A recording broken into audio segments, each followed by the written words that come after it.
Hey guys, tonight we descend into scandal, not palace intrigue, not Netflix-adapted flirtation, but something darker, stranger, less your majesty and more your honour. Please don't, because some royals made bad decisions, and some made the kind of decisions that make you rethink the entire concept of monarchy. They weren't noble, they weren't wise, but they were crowned, and that made all the difference. So before you get comfortable, maybe dim the lights, pour something, red wine or warning, your choice, and take a breath. Because tonight, we're not visiting Versailles or Westminster. We're creeping through blood-soaked corridors. We're hiding behind velvet curtains, overhearing whispers no textbook ever quoted. We're peeling back the perfume and powdered wigs to find the rotting skin underneath. These aren't the rulers your history teacher wanted you to admire. These are the ones they hoped you'd never ask about. The ones whose portraits were burned, whose names were quietly erased, until now. You see, history is selective. It likes clean narratives, linear timelines, statues of men on horses with good posture. But royal history, that's different. That's where the cracks show, where power meets madness and velvet covers bloodstains. No one tells you how many monarchs were obsessed with wigs, mirrors, or sacrificing goats for weather control. No one tells you how many kings died in bathtubs, or how many queens had their enemies sewn into mattresses, or how many royal diaries were filled with things like must bathe less and avoid poisoning today. Instead, we get fairy tales, clean crowns, heroic poses. So tonight, we're choosing a different crown. One tilted, a little greasy, maybe still dripping. We're telling the stories you never got in school, not because they weren't important, but because they were inconvenient. Because no one wants to admit that half of Europe's wars were started by men with gout, hallucinations, or unresolved mommy issues. And yet here we are. A parade of emperors who dressed like gods and died like fools. Queens who ruled with an iron fist and a poison ring. Princes who wanted to be dancers. Kings who banned the shape of circles. Entire bloodlines held together with incest and holy water. Each story we're about to tell is its own little empire of absurdity. Real names, real crowns, real disasters, and no, you don't have to believe every detail. Some of these tales have been twisted by rumour, inflated by gossip, or buried under centuries of shame. But what matters is the pattern power, when left alone too long, begins to rot. And rot always smells the same, whether it's ancient Rome or 18th century France. So as we drift through the next few chapters across deserts, castles, crypts, and cathedrals, remember, these weren't just strange people. They were people with armies, with taxes, with courts and crowns and composers paid to sing their praises, and that should worry you a little. But for now, just lie back. Let the absurdity wash over you like a royal bath drawn by trembling servants. We begin, as all good tragedies do with a teenager given too much power, too much gold, and far too many costumes. Elagabalus awaits. Where kingdoms rose with kisses and crumbled under sheets. The royal bed was not for love. It was for strategy, for succession, for surveillance, and, occasionally, for something far worse. Forget candlelit romance. Royal intimacy was not whispered. It was scheduled, notarized, and quietly observed, sometimes literally. The moment a crown touched your head, your body ceased to be yours. It became an extension of policy, a negotiation between bloodlines, a battlefield made of velvet, lace, and absolute silence. Louis XV of France didn't just rule from Versailles. He ruled from Parc aux Cerfs, a private pleasure park for young girls. Each season, a new wave arrived, peasant daughters scrubbed into silk, teenagers repackaged as mistresses. He kept them in rooms named like Perfume La Rose, La Perle, La Lune. Sometimes he visited with flowers, sometimes he never asked their names. One bore him a daughter. He visited her once, then forgot she existed. The ministers didn't protest, because while he was distracted by skin, they were busy carving France. Catherine de' Medici used aphrodisiacs as foreign policy. She didn't just raise sons to be kings, she raised their lovers too. Her infamous flying squadron was a battalion of beautiful spies, courtesans trained to seduce, extract secrets, and report. Naked intelligence gathering. They wore lace and cyanide, and sometimes both. In court, she smiled. In bedchambers, she ruled. Tiberius of Rome built a villa on Capri, cliffside, windless, isolated, there. He gathered boys prepubescent, mute from fear. He called them his minnows. He taught them to swim in ways no scroll should ever describe. He filmed nothing, but everyone remembered. The Senate looked away. The ocean did not.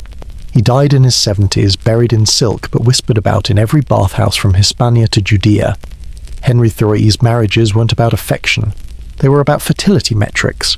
6 wives, 2 beheaded, 3 discarded for strategic irrelevance. He married for male heirs, but what he truly loved was control. The royal bedchamber had a monthly tracking system for menstrual cycles. Advisors updated it like battle logistics. When Anne Boleyn miscarried, he accused her of witchcraft, and then of treason, and then of smiling too often. She lost her head. He remarried 3 weeks later, as in the Ottoman Empire, the Sultan's harem wasn't just pleasure, it was governance. Hundreds of women, each trained, each ranked, each one a potential mother of the next ruler. They lived behind screens, but pulled strings no vizier dared touch. The real throne, it sat in the Sultan's bed, where alliances whispered, where heirs were conceived like treaties, where eunuchs managed access like generals guarding a vault. The term Valide Sultan the Sultan's mother meant more than matriarch. It meant shadow empress. And sometimes the real one. In England, royal sex was a public matter, literally. When a queen gave birth, the room was filled with witnesses to ensure the baby was truly hers and truly alive. When Marie Antoinette gave birth, dozens watched. Some climbed on chairs. One fainted. She asked for the windows to be opened. She was denied. The child was royal. Privacy was not. Even pleasure had a hierarchy. In Versailles, only nobles of a certain rank could undress the king. Another rank could hand him his nightshirt. Another held the candle while he climbed into bed. What happened after no one asked. Because the act itself wasn't about pleasure. It was about ritual. Even the moans were rehearsed. Even the silence had a protocol. James III of England wrote letters to his male favourite. The Duke of Buckingham, I desire only to live in your heart, die in your arms, and be buried in your bed. It wasn't scandalous. It was state business. The Duke held political power that outweighed the entire Privy Council. Their intimacy wasn't hidden. It was a currency. Napoleon, for all his military genius, could not command the womb. Josephine, his first wife, was adored but barren. He divorced her not with cruelty, but with chilling precision. I love you, but France needs a son. He married an Austrian archduchess, bred a child like a dynastic experiment, then sent her away. Love terminated. Mission accomplished. The royal bed was a stage where alliances were consummated and failures were punished with silk ropes and polite silence. But rarely was it about love. That was too dangerous, too unpredictable. A king in love was a king off balance. A queen in love was a threat. There were exceptions. Rare, beautiful, usually doomed. One Russian tsar was buried with a lock of his lover's hair and the dagger he used on her when she betrayed him. A French duke killed himself in the Queen's garden, holding a letter that read, "My death is my final poem." No one quoted it, because the court had already moved on. To a new scandal, to a new bed, to a new arrangement. So tonight, if you hear silk rustling in your dreams, know that it isn't love. It's policy, it's dynasty, it's history whispered into flesh. The battlefield had no trumpets, only locked doors, muffled gasps, and morning-after treaties. Kings made history with ink and iron, but they signed it in bed. They wore crowns, but never owned their own skin. The body of a king is not his. It is a document, a flag, a stage. The body of a queen is not hers. It is a factory, a spectacle, a contract in flesh. When you are royal, your body becomes state infrastructure displayed, examined, feared, replicated, replaced, and most of all controlled. Exhibit of the birth. When Marie Antoinette gave birth, it was not in candlelight or whispers. It was under full daylight, with dozens watching. Ministers, midwives, nobles, foreign ambassadors. They climbed furniture to see the moment the heir slipped into existence. Not out of love, But to verify ownership, the child had to emerge from her body in that room before those witnesses or the dynasty would be questioned. She fainted. The windows were closed. The child cried. History clapped. Exhibit B, the morning inspection. In the Forbidden City, every morning began with a ritual. The Empress was inspected. Hair, skin, hands, checked for irregularities. Why? Because a scar might imply spiritual impurity. Because a wrinkle might imply disloyalty. Because a mole in the wrong place could mean the mandate of heaven had shifted. She smiled. She bowed. She was recorded, not as a person, but as an omen. Exhibit C. The wedding night, in Tudor England. Royal consummation was a matter of national record. The bed was checked before and after. Witnesses waited outside, listening. Sheets were collected. Blood was expected. No passion. Just proof. If no stain appeared, the marriage could be annulled. The Queen declared a fraud. The King a victim of betrayal by skin. Exhibit D, the medical logs. Louis XIV's. Doctors recorded every bowel movement, every fever, every boil, every night sweat. The King's intestines were a matter of diplomatic interest. His flatulence, a political weather vane. He once developed a fistula. The operation was drawn, engraved, distributed to noble courts as proof that the body of the monarch had survived the knife. They called it a miracle. He limped for weeks. Exhibit E, the pregnancy parade. When Empress Elizabeth of Austria-Sisi became pregnant, her weight was monitored daily, her meals controlled, her walks timed. Once, a doctor touched her wrist and declared, "Today she is more imperial." After the birth, the child was removed, handed to court officials, raised under imperial supervision. Sisi saw her child 4 times a year. She wore white each time, to match the walls. Exhibit F, the body double. Catherine the Great once had a lady-in-waiting impersonate her in portraits. The woman wore Catherine's gowns, held Catherine's posture, sat for hours as the painter added shadows to breasts that weren't hers, because the real Catherine was ill, or bored, or didn't feel like being visible property that week. But the state required her image, so someone else became her reflection. Exhibit G, the post-mortem. Royal autopsies were spectacles, not to discover truth but to confirm myth. When Charles II of Spain died, his body was opened. The report noted a single blackened testicle, a heart the size of a raisin, an inability to digest even broth. This wasn't medicine. It was political closure. The body had failed. Therefore the dynasty had failed. Therefore, reform. Exhibit H, the silence. Royal victims of assault or desire could not speak. A concubine raped by a prince had no court to appeal to. A queen molested in her sleep by a drunken king had no voice. Even consensual love was dangerous. Letters were burned. Eyes looked away. The body became evidence without testimony. To scream was to insult the crown. So they whispered to mirrors, wrote poems on torn linen, and waited to be replaced. Exhibit I, the modern echo. Even today, royal bodies are tabloid currency. What they wear, who they marry, whether they kiss, whether they touch, whether they produce. A royal womb is still public property. A royal scar is still a security threat. They no longer behead mistresses. They just unfollow them. But the principle remains, you do not own yourself if your name begins with Her Majesty. So yes, kings ruled nations, but couldn't scratch an itch without permission. Queens sat on thrones, but couldn't raise a child in their own bed. The body of a monarch was not sacred. It was standardized, measured, framed, displayed in marble, but never left alone. You ask, wasn't it worth it? For the jewels, for the gowns, and they might answer.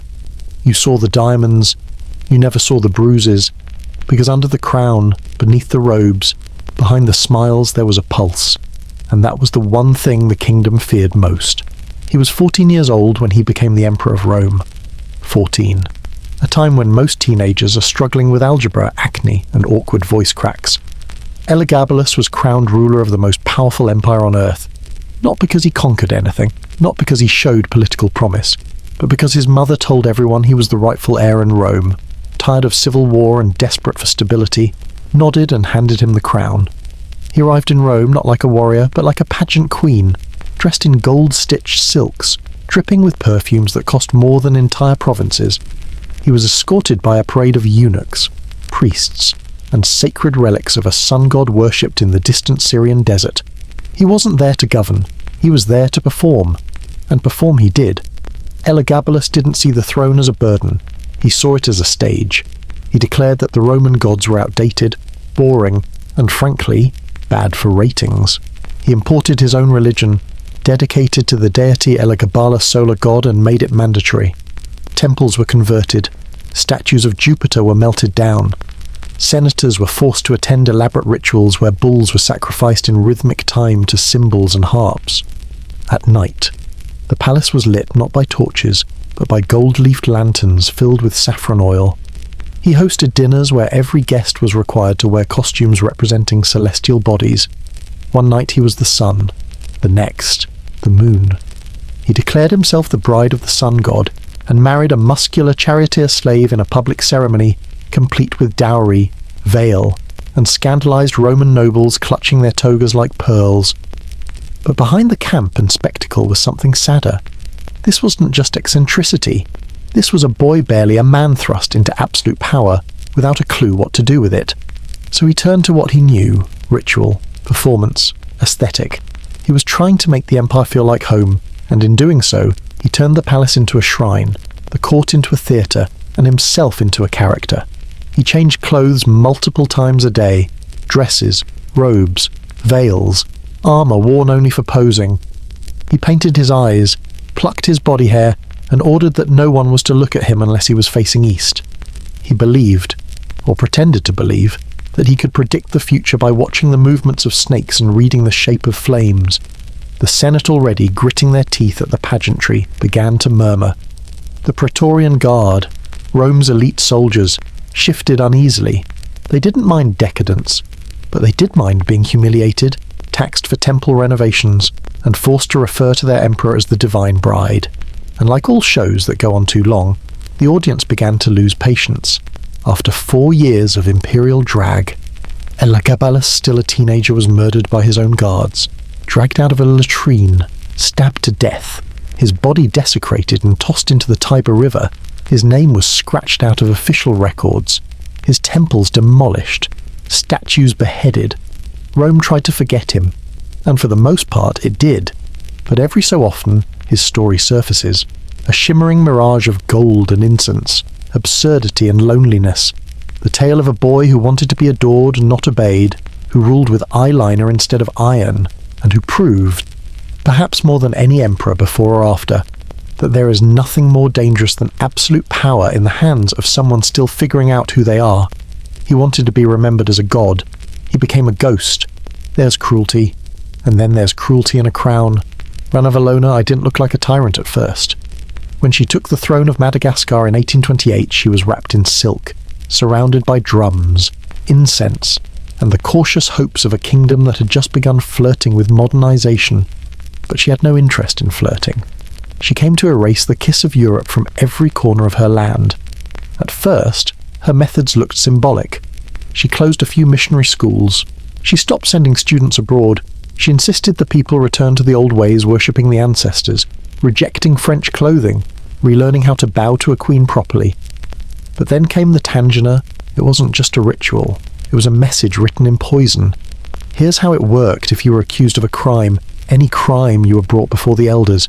You'd be forced to eat 3 pieces of chicken skin and drink a toxic brew made from the tangina nut.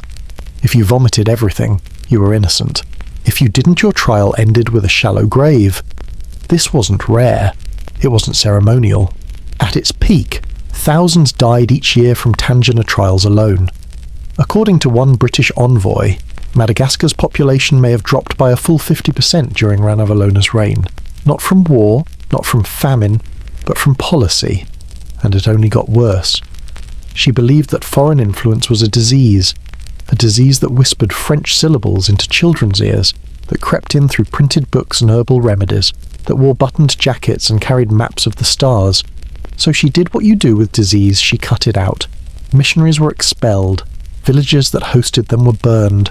Her own people were forced to carry stones uphill massive, pointless stones to prove they were loyal. If they collapsed, traitors. If they succeeded, good. Now do it again. Her paranoia was methodical. She had spies in every town. They listened at windows. They took note of who was using French phrases, who was still wearing European boots, who was humming a hymn. And when names were whispered back to the palace, soldiers came with spears, not questions. Some officials tried to stop it. They forged orders, they lied, said the Queen had changed her mind, they helped families escape, and when she found out they were speared in public, no tangina this time, just iron, just pain. This wasn't madness. It was intentional. Ranavalona saw herself as a mother of culture, guarding her people from a foreign god, foreign grammar, foreign greed. She believed that every hanging was a form of medicine, that violence was a small price for purity, and in a strange, horrifying way she was effective. Madagascar stayed independent during her lifetime. The French were gone. The British kept their distance. The missionaries, who once printed tracts by the dozen, were now sending desperate letters home, begging not for converts, but for evacuation. But independence came at a cost measured not in taxes or treaties, but in screams. The streets ran quiet not because they were safe, but because no one dared to speak. Fields were left unplanted because too many hands had been taken. Songs became whispers. Children learned to look down, not up, and still she ruled. For 33 years. When she died in 1861, the people did not riot. They did not dance. There were no toppled statues or shattered portraits, just silence, as if the land itself was holding its breath. She had defended her culture, but drained its blood in the process. She kept Madagascar sovereign, but at the cost of becoming a sovereign of fear. To the west, she is remembered as a monster. To some Malagasy historians, a protector. But most who lived under her, they remembered only the weight of silence and the smell of poison. They called him Charles the Bewitched, not out of whimsy, but because no one could explain how a man could be so wrong. His jaw jutted like a miscast sculpture, swollen from generations of royal inbreeding. His tongue was too large for his mouth, curling lazily against slurred Spanish. He drooled when he tried to speak, and still, he spoke often because silence only made the court more uncomfortable. He was born to rule, that was the problem. The Habsburg dynasty, in its infinite pride, had folded in on itself so many times that Charles emerged like a final draft no one dared edit. His bones were soft. His digestion was a diplomatic crisis. He couldn't chew meat, couldn't process milk, couldn't keep food down unless it was pureed into sludge. Doctors fed him like a sickly bird. He didn't walk until age 4, didn't speak clearly until age 10, and by 16 he was king of Spain. He tried, in the way a drowning man tries to row. He held court, lips twitching, eyes half-focused.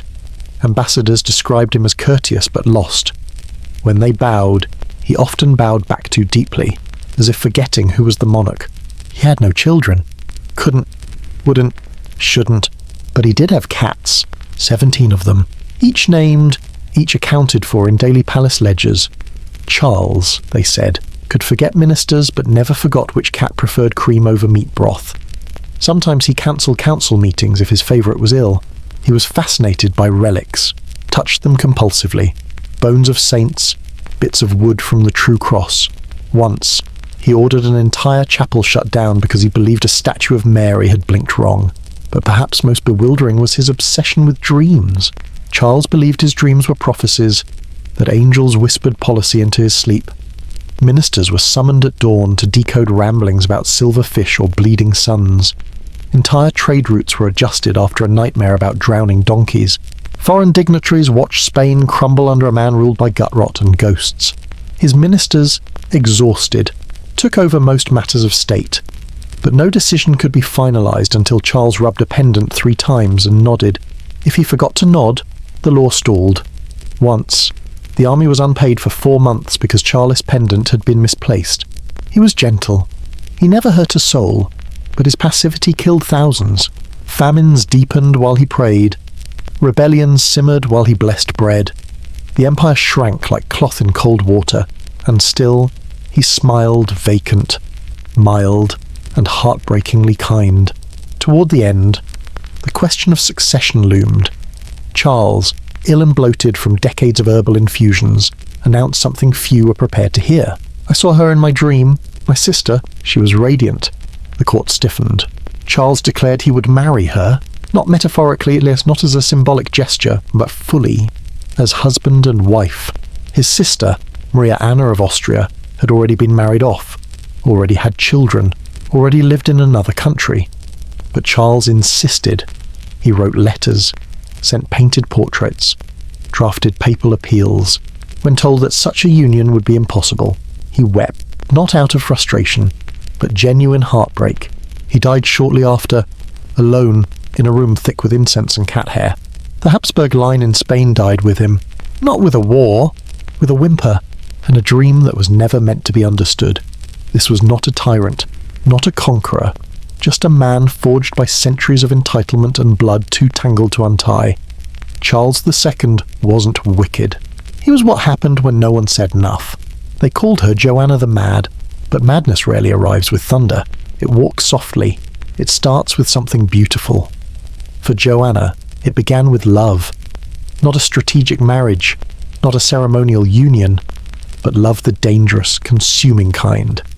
She met Philip when she was 17, a prince of Habsburg blood with a jawline sculpted by lineage and a reputation already heavier than his crown. They said she collapsed when she first saw him, not out of fear or surprise, but sheer attraction. The type of collapse poets try to describe and fail, the type of collapse that kingdoms regret. He was handsome, dazzling, really. Even his enemies admitted that. But it wasn't his looks that ensnared her. It was the way he looked at her as if she wasn't a princess, but a secret. She fell hard and kept falling. The court called it passion. Rome called it sin. But Joanna didn't care. She followed him across Europe like a shadow that believed itself to be the sun. She laughed at his jokes before he told them, memorized the way his shoulders moved when he undressed, wrote letters that bled ink like wounds. Philip, for his part, enjoyed the devotion until he didn't. He grew cold, distant, beautiful in a cruel way. He took mistresses, disappeared for nights, smiled when she cried. She tried everything, love notes, prayers, screaming fits behind velvet curtains. None of it mattered, but still she stayed. Not because she was weak, because she was Joanna. And when he died, suddenly, unexpectedly, suspiciously, something broke.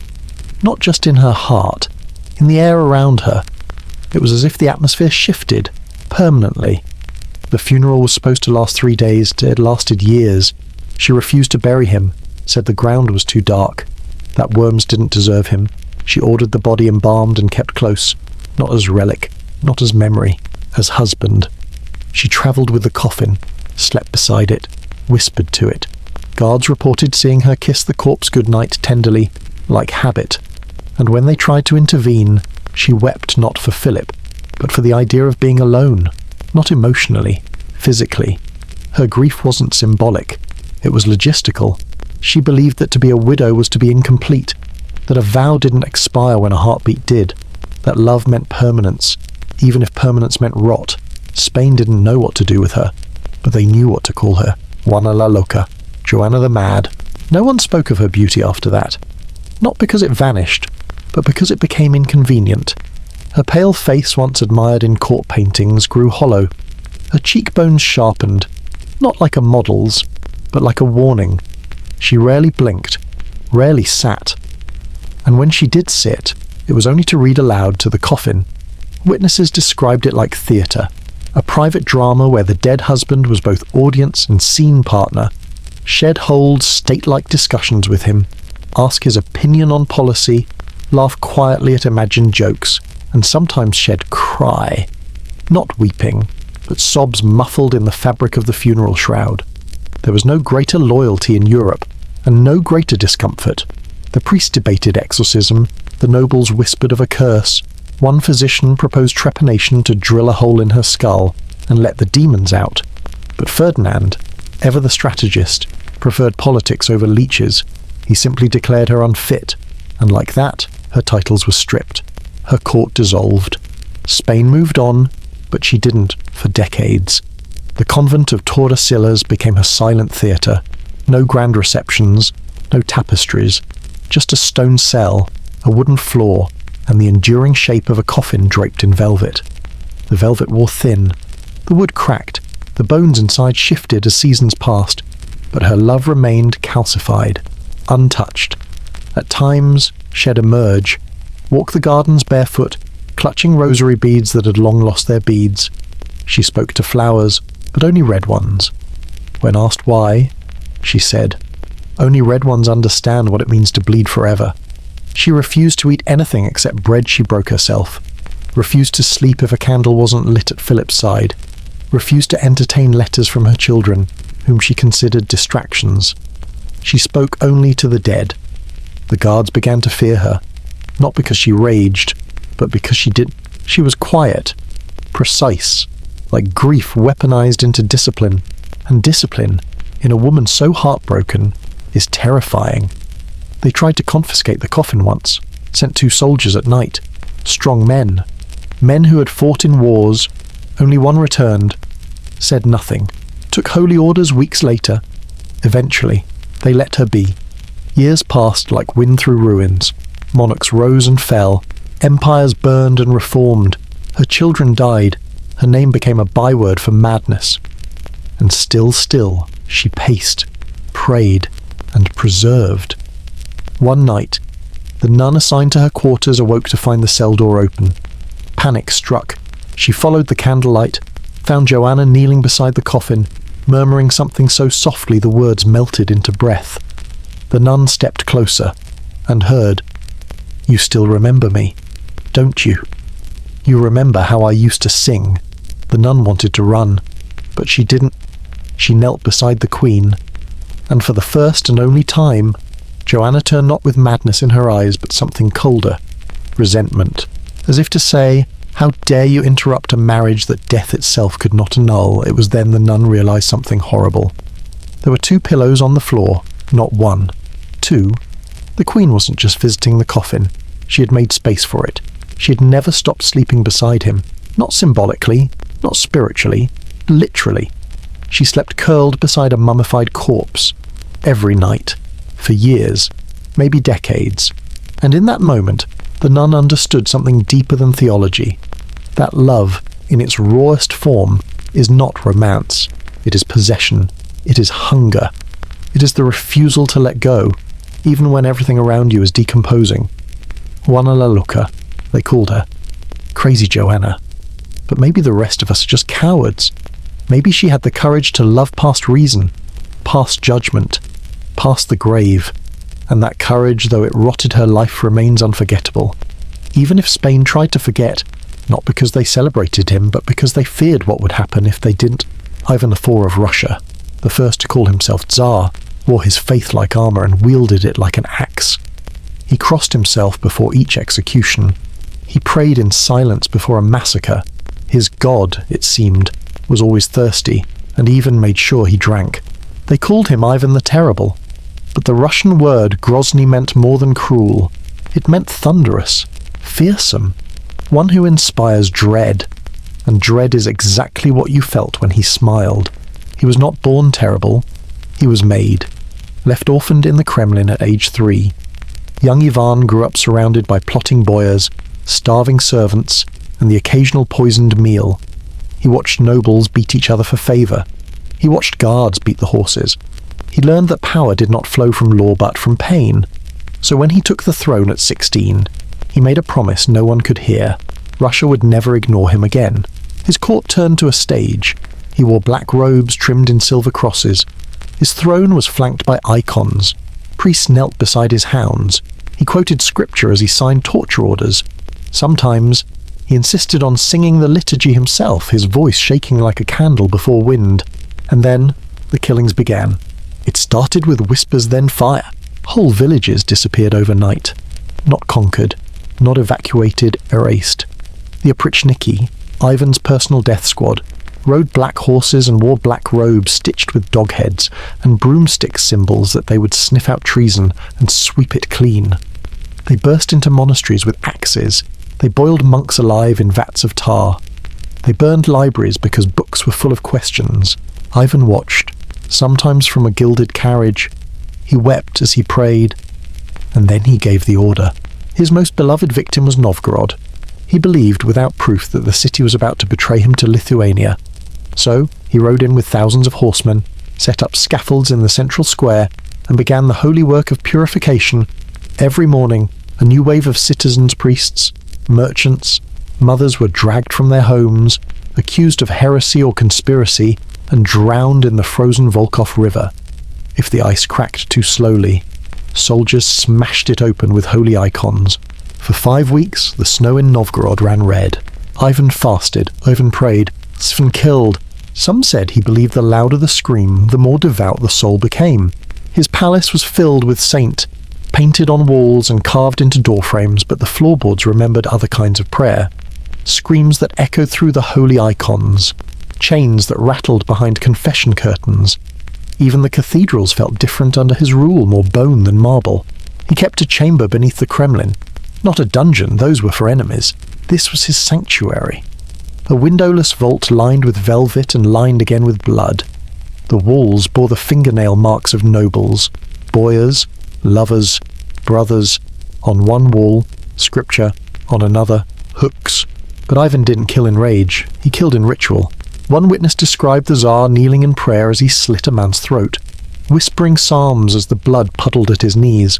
Another recalled the Tsar ordering a mass to be sung while a man was boiled alive nearby. Ivan would close his eyes, mouth trembling with sacred devotion, and smile when the screams matched the music.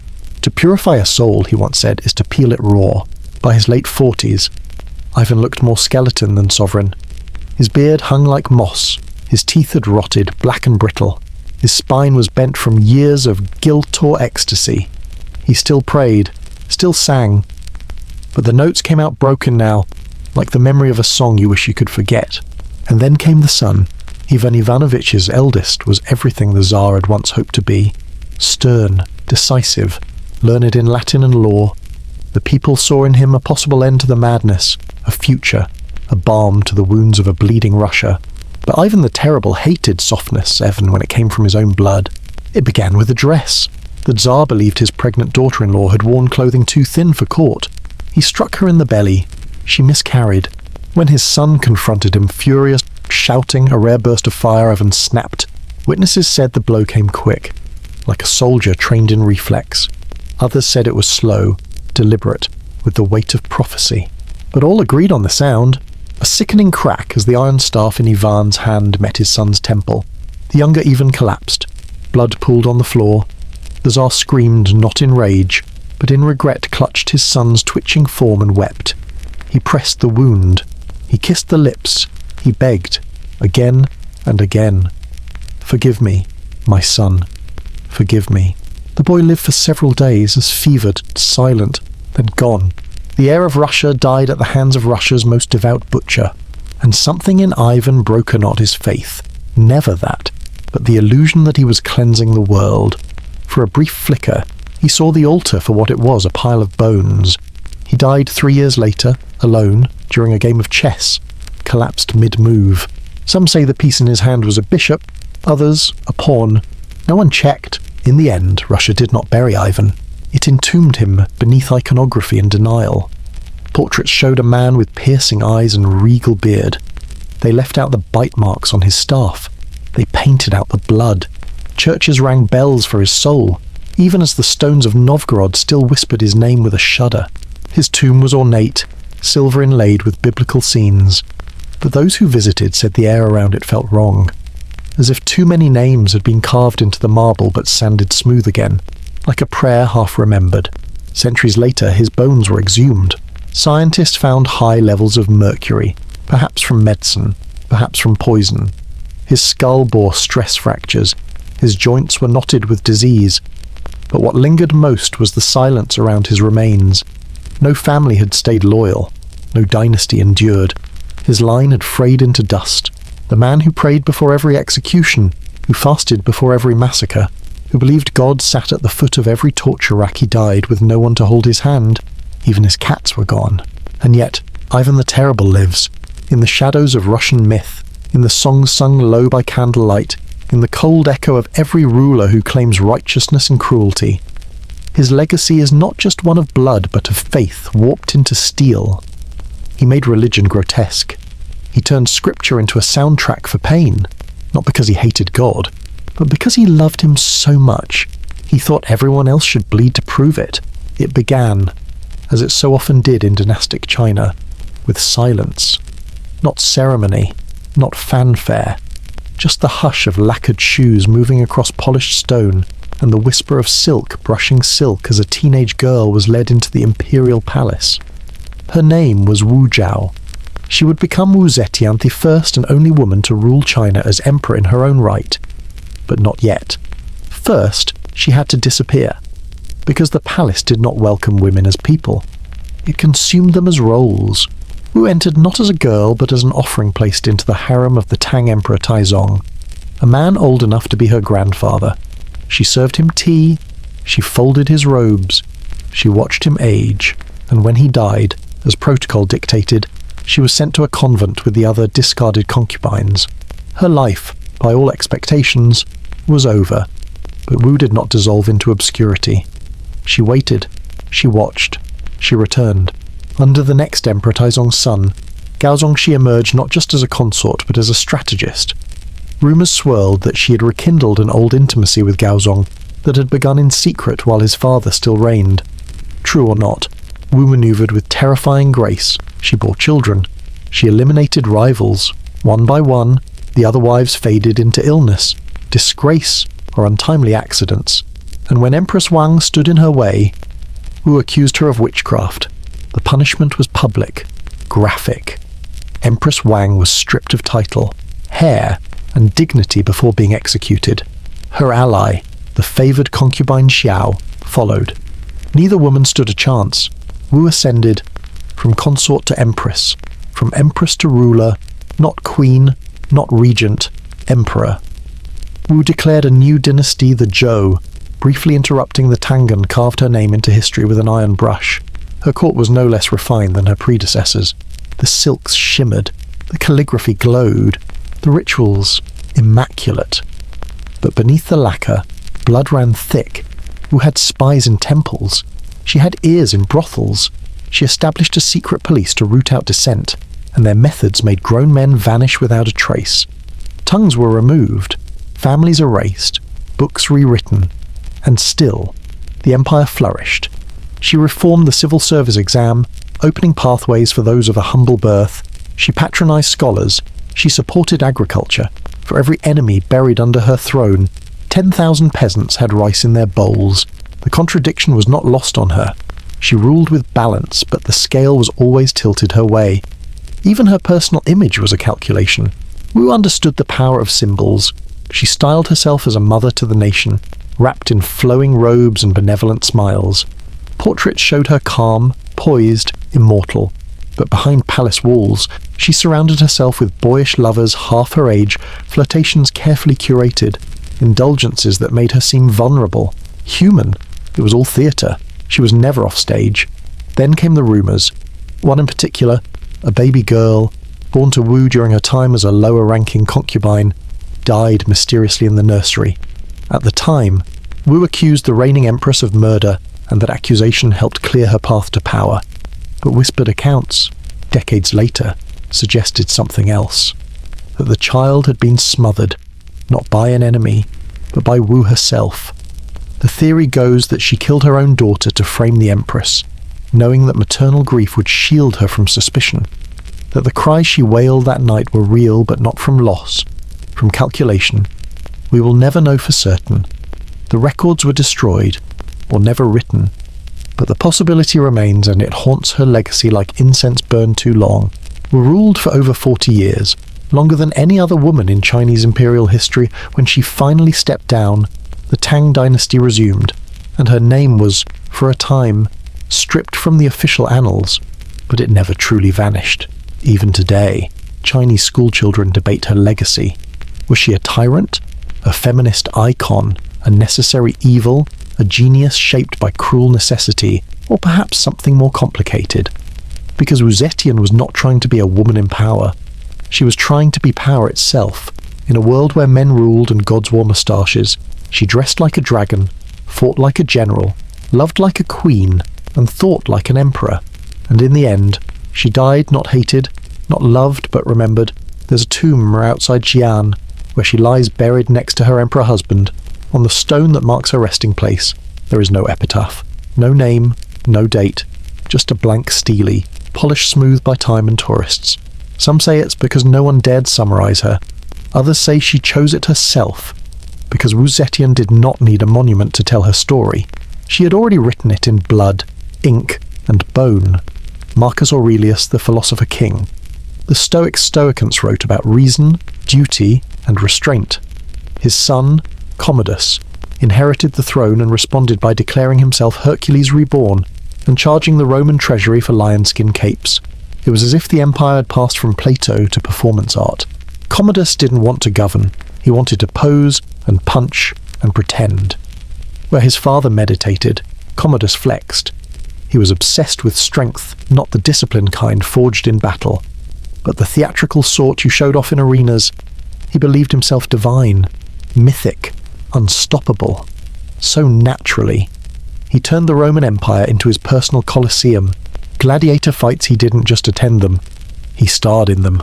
Dressed in gold-tipped sandals and oiled to a godlike sheen, Commodus would descend into the arena to slaughter animals that were drugged or tied up. Ostriches, giraffes, a rhinoceros once, which he skewered from a balcony.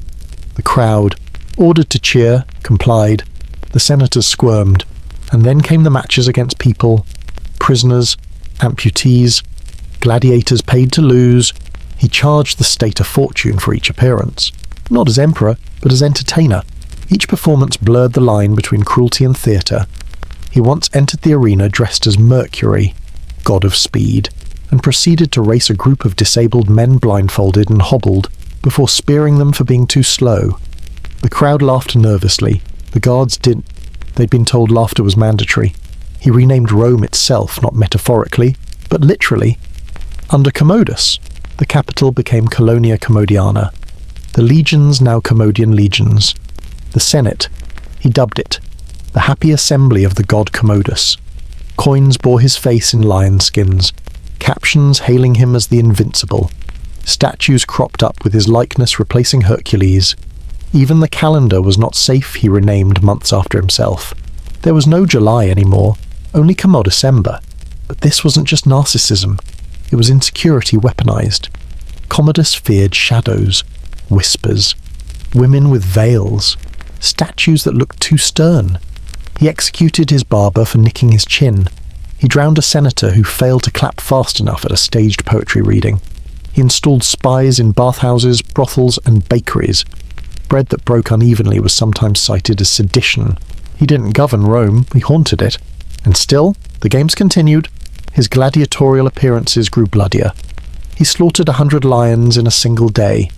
He once entered the arena with a club, declaring he would reenact the labours of Hercules.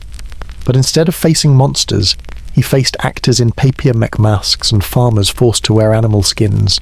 He defeated them all, sometimes using poisoned arrows, always surrounded by bodyguards dressed as centaurs, and he charged Rome for each victory.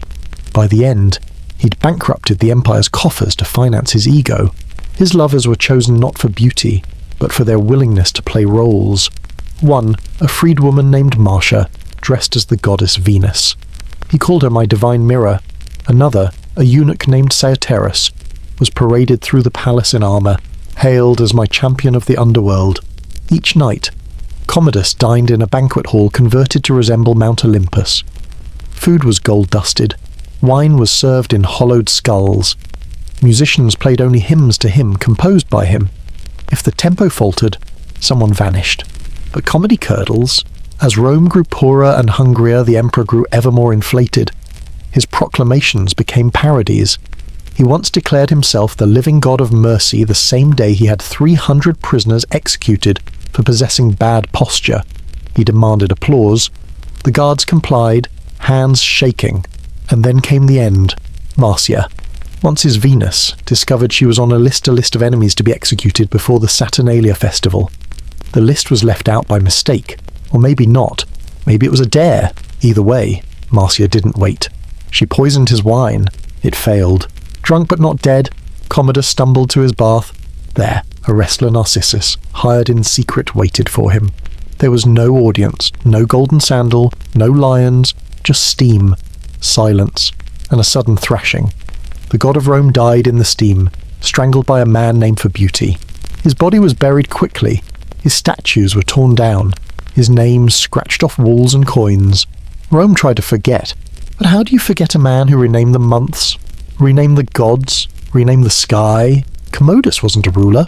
He was a warning that when power is inherited without question, when flattery replaces law, when a stage becomes a throne, what you get isn't an empire. You get a costume party soaked in blood. The meme queen of pre-revolution France. She didn't say, let them eat cake. She didn't need to. She wore the bakery. Marie Antoinette didn't walk through Versailles. She floated, not because of grace or poise, but because her gowns were so wide, so bloated with lace, velvet, and political detachment that she barely touched the floor. She arrived in France at 14, a teenager with powdered hair and no French. Her job was simple: marry a boy who would be king, produce heirs, and look fabulous doing it. She succeeded at the last part immediately. In an era of famines, Marie Antoinette had a farm, but not a working one, not with mud or sweat. Noé Hameau de la Reine was a fashion farm, a luxury petting zoo for the soul. She and her ladies would dress as milkmaid. Custom silk aprons, diamond-dusted shepherds, crooks, and play peasant. They churned butter with servants standing nearby, holding the real butter in case it got too exhausting. They giggled in flower crowns while Paris starved. It wasn't cruelty. Not exactly. It was aesthetic detachment. Marie lived in a world of symbols. The peasant was rustic beauty. The shepherdess, innocence. Poverty, just another accessory. She changed outfits 5 times a day. There were morning gowns, midday gowns, post-lunch tea dresses, pre-dinner silks, and scandal robes. And always hair. Towering wigs sculpted like ships in full sail, styled with wax, wire, powdered starch, and ambition. Sometimes decorated with miniature gardens, sometimes a scene from a recent battle. Yes, Marie once wore a hairstyle depicting a French naval victory. Cannons, ships, little blue waves made from ribbon. It was war couture, a headpiece of nationalistic delusion. But here's the thing: she wasn't evil. She was empty, raised to entertain, groomed to glitter. She didn't invent the system. She accessorized it.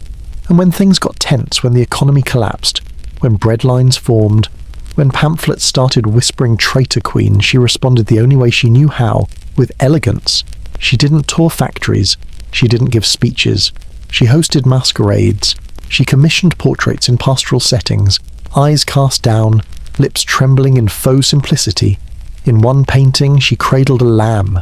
In another, her child. The pose was identical. To her credit, she loved her children fiercely. And yet she also once spent the equivalent of a modern mansion on a diamond necklace she never received. Scandal followed her like a perfume trail. The affair of the diamond necklace was a masterpiece of miscommunication. A disgraced noblewoman forged letters from Marie to seduce a cardinal into buying the necklace for her. Marie was innocent, but in the court of public opinion it didn't matter. Truth wasn't fashionable. Rumour was. Pamphlets began circulating, dirty ones. Marie Antoinette, naked, scheming, lecherous, foreign. They called her l'Autrichienne, the Austrian woman. But in a clever pun, it also sounded like l'Autrichienne the other bitch. She wasn't just blamed. She was rebranded. The queen of appearances was now the villain of perception, and then the Bastille fell. Revolution crackled like static in the air. The crowds didn't just want reform. They wanted revenge. Louis was indecisive.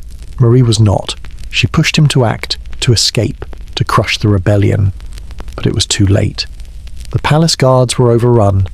The royal family was dragged to Paris, to the Tuileries Palace, where they lived not like monarchs but inmates in elegant pyjamas. Even then, she tried to remain regal. She taught her children manners. She refused to cry in public. When the revolutionaries demanded she wear tricolour ribbons, she picked ones that matched her eyes. It wasn't rebellion, it was branding. But the mob wasn't impressed. No amount of poise could offset the years of powdered detachment. In 1793, her husband was executed. They called it cutting off the head of tyranny. Marie followed 9 months later. They cut her hair, cropped it close so the blade wouldn't catch. She wore white, not by choice, by law. White was the colour of widowed queens. She rode to the scaffold in a wooden cart, no horses, no silk. Spectators jeered, but some watched in silence, stunned by the strange grace she still carried. At the foot of the guillotine, she stepped on the executioner's foot. Her last words, "Pardon me, sir, I didn't do it on purpose," and then fashion ended in a thud. Not a scream, not a gasp, just the final fall of a head that once wore gardens and battles. She died as she lived, dramatic, immaculate, utterly unaware of the street outside her palace. So no, she didn't say, "Let them eat cake," but she lived like dessert was the only course. The emperor who fiddled while Rome burned. He wanted to be remembered. He just didn't specify how. Nero wasn't born to rule. He was born to perform. A frustrated actor trapped in an emperor's body. He longed not for conquest, but applause. The empire didn't need a Caesar. It got a theatre kid with a god complex. He practiced singing more than statecraft. He spent hours tuning his lyre while senators tuned out his decrees. He commissioned golden statues of himself, then asked if they captured his inner sadness. When generals returned from war, he made them wait. He was busy rehearsing Greek tragedies. One year, he entered a chariot race and declared himself the winner, even though he fell out mid-race. Twice, the horses finished without him, but he got the wreath. Because when you're Nero, even gravity obeys your ego. And then came the fire, the great fire of Rome. 9 days of hell. 2/3 of the city turned to smoke and ash. Did Nero cause it? Historians still debate, but what he did during it, unforgettable. While people screamed in the streets, Nero climbed to a private tower safe, elevated, above it all, and performed. He sang of Troy, of burning cities, of doomed heroes. He watched Rome collapse in flames and thought it was theatrical. He didn't send help, he sent metaphors. Later, when asked why he didn't act faster, he replied that art takes preparation. When the smoke cleared and the bodies cooled, he blamed the Christians, the new cult, the outsiders, the convenient scapegoats. He didn't just persecute them. He turned their executions into shows. He had them dressed in animal skins and torn apart by dogs live, before dinner guests. He lit his gardens with human torches, people soaked in oil, tied to stakes, ignited to provide ambience for his evening strolls. This wasn't cruelty. This was production design. Rome had suffered, but Nero wanted it reborn his way, so he ordered a palace. Not just a palace, a kingdom within a city. The Domus Aurea, the Golden House. 300 acres of luxury, gold ceilings, rotating dining rooms with celestial motifs, fountains flowing with wine, a colossal statue of himself, 30 meters tall naked. Of course, the cost national bankruptcy. But to Nero, it was worth it. He said Rome needed a soul. What he meant was a spotlight. He didn't rule from a throne. He directed from a stage, and his court and audience he punished for bad reviews. He executed his mother, not for treason, but because she criticized his set design. He kicked his pregnant wife to death during a tantrum, then mourned her so deeply he found a young boy who resembled her and married him, dressed him in her gowns, called him Sabina, made the court address him as empress. By now, the empire wasn't crumbling, it was melting. The provinces revolted, the legions refused to follow orders. Rome didn't just hate Nero, it cringed at him. He tried to flee, dressed as a slave, but even the servants laughed. He was too dramatic to disappear quietly, cornered, alone, no stage, no audience. He asked a servant to help him die. His final words, "What an artist dies in me. Not a hero, not a martyr, not even a villain, an artist." As if the tragedy was us losing him. They buried him in an unmarked grave. No funeral, no procession, just dirt and silence. The man who sang to fire, who painted death in gold leaf, who declared his life a masterpiece, was buried like a miscast extra, and Yether got what he wanted. We remember him, not as a god, not as a genius, as the emperor who fiddled while Rome burned, and even that, according to some historians, isn't technically true. He played the lyre, because of course he did. The fiddle wasn't invented yet. Reformer, lover, public relations genius. She wasn't born Russian, she wasn't born royal, she was born strategic. Sophie of Anhalt-Zerbst arrived in Russia at 14. A German princess with cold feet and ambitious eyes. She converted to orthodoxy, changed her name to Catherine, and married the heir to the Russian throne, a man who collected toy soldiers and slept with his dog. It wasn't a love story. It was a hostile takeover wearing pearls. Timeliner 1754 Lover Mule 1. Sergei Saltykov, the first of many. He was handsome, Russian, everything her husband wasn't, and probably, the real father of her first son. Paul, Peter never noticed, or pretended not to. He was too busy staging military parades with dolls. Timeline B 1762, a coup in corset and steel. Peter III became emperor. Catherine waited 8 days, then overthrew him. No bloodbath, just elegance. She wrote letters, promised reforms, and convinced the army that a woman with better handwriting would rule better than a man with worse hobbies. Peter was retired to a remote estate. He died soon after, officially a stomach issue. Unofficially strangled by Catherine's allies while eating dinner. She wore mourning for a week, then ruled for decades. Timeliner 1764 Lover No. 2. Grigory Orlov. He helped with the coup, got a palace as a thank you. She gave him a sword. He gave her a child. She named the boy Alexei, then sent him to live in the shadows. Orlov asked for marriage. Catherine gave him a title, then moved on. Timeline B 1867 The Nakaz, a document so enlightened. Voltaire sent her fan mail.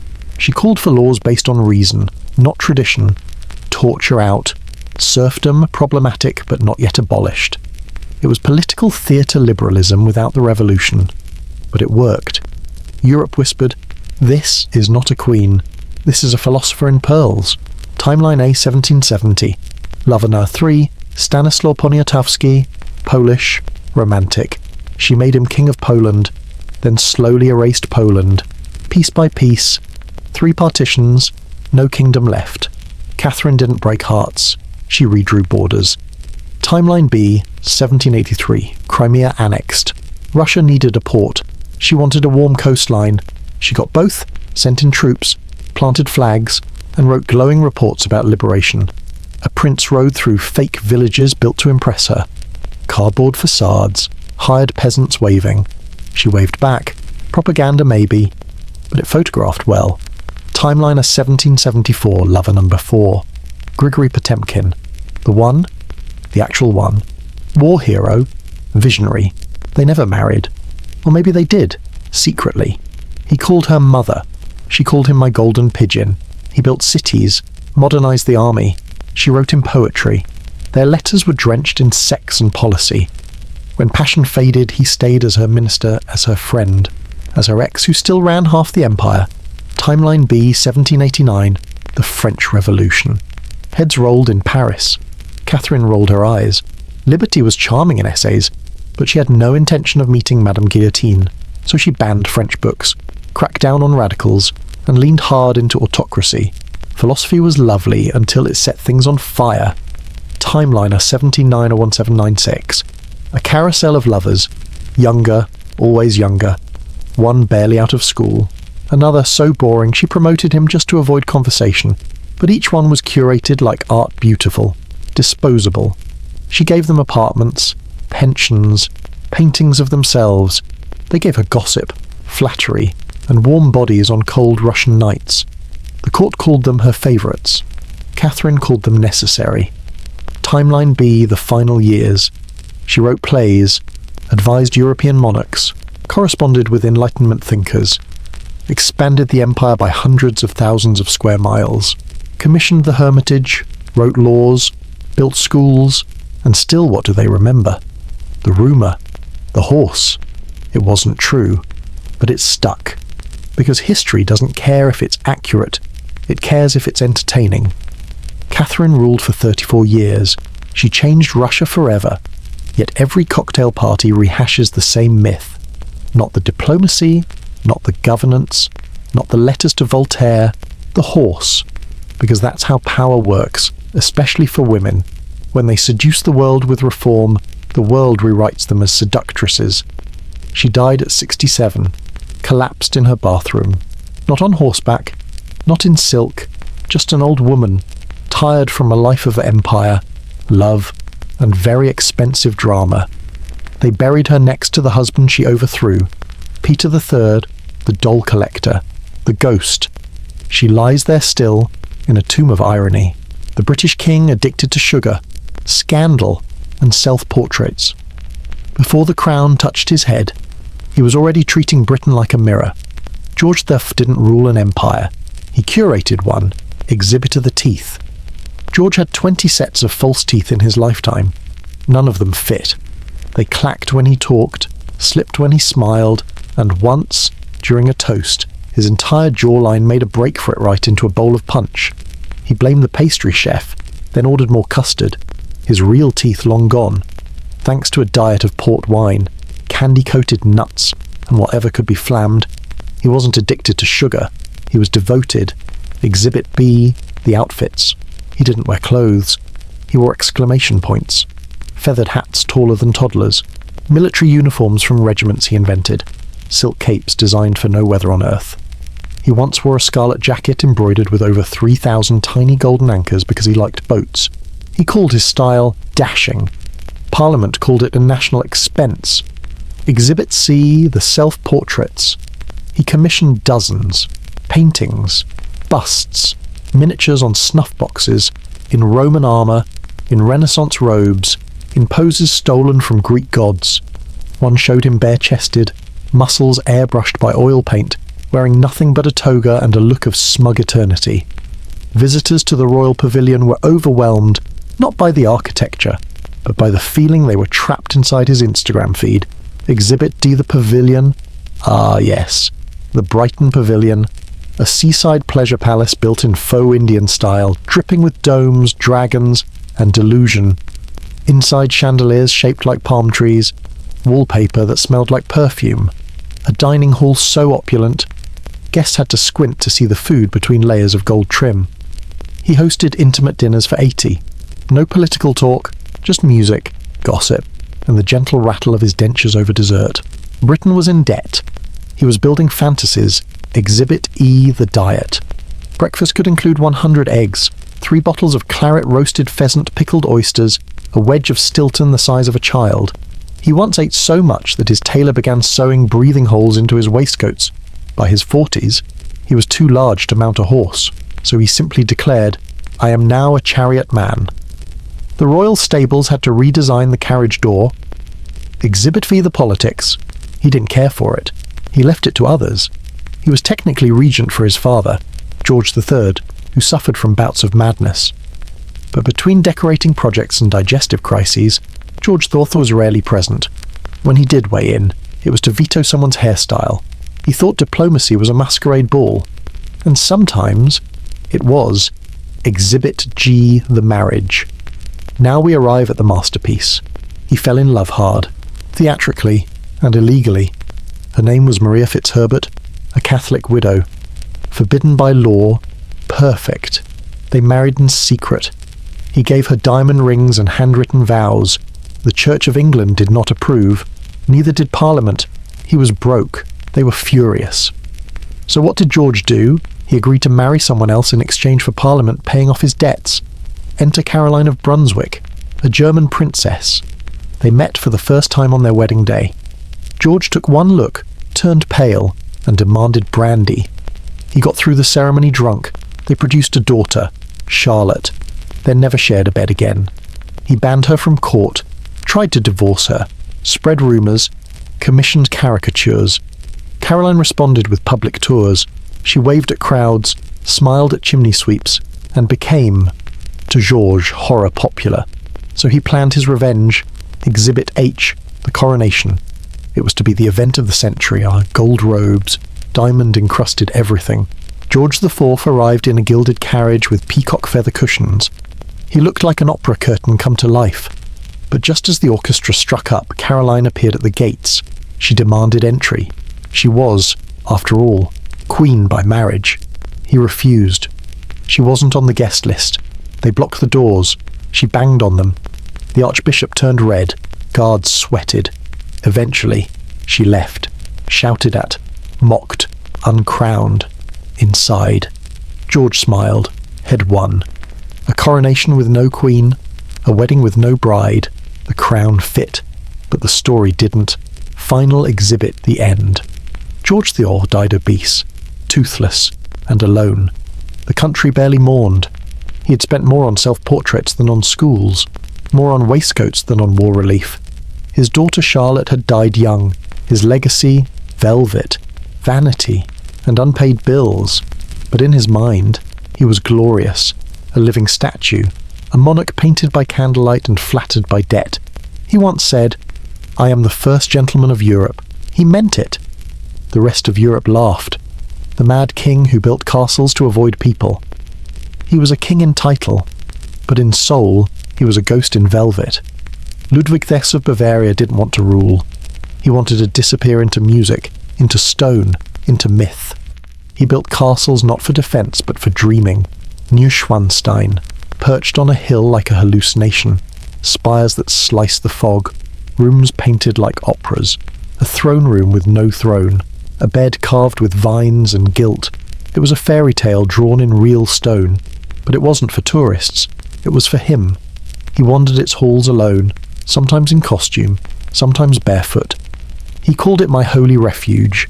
The people called it expensive, Linderhof, smaller, but still dripping with ego. He built a grottoise, a fake cave inside the estate, complete with an artificial lake, swan boats, and mood lighting. There, he listened to Wagner, alone, wrapped in silk. Servants weren't allowed to look at him. Meals were delivered via hidden dumbwaiters. He once dined with mirrors instead of guests. He said it helped with conversation. Herrenchiemsee, a palace modelled after Versailles because Ludwig believed no one did loneliness better than Louis XIV. It had gold, more mirrors, fountains that sang, but no visitors, no ministers, no meetings. Just Ludwig, wandering through rooms he couldn't afford, in a country he no longer governed. He was shy, tall, beautiful in a fragile, haunted way. He rarely looked people in the eye, preferred moonlight to sunlight, letters to speech, fantasy to parliament. He hated politics, despised crowds, disliked women, except when they looked like operatic heroines.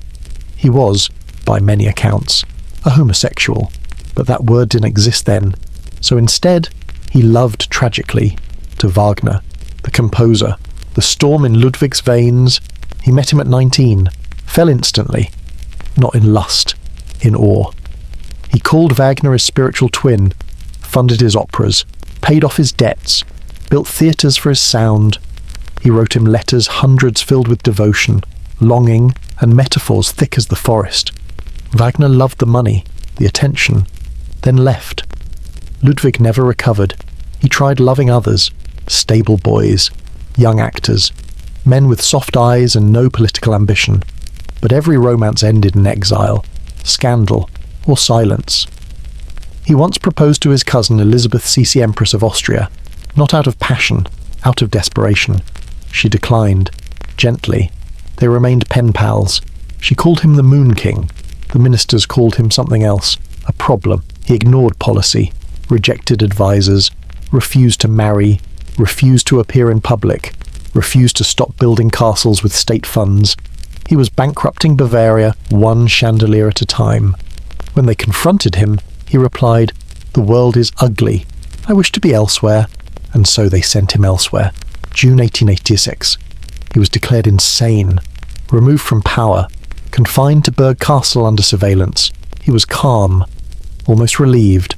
But on June 13th, he went for a walk with his psychiatrist, down to the lake. The sky was grey, the water was calm. They never returned. Hours later, their bodies were found face down in the waist-deep water.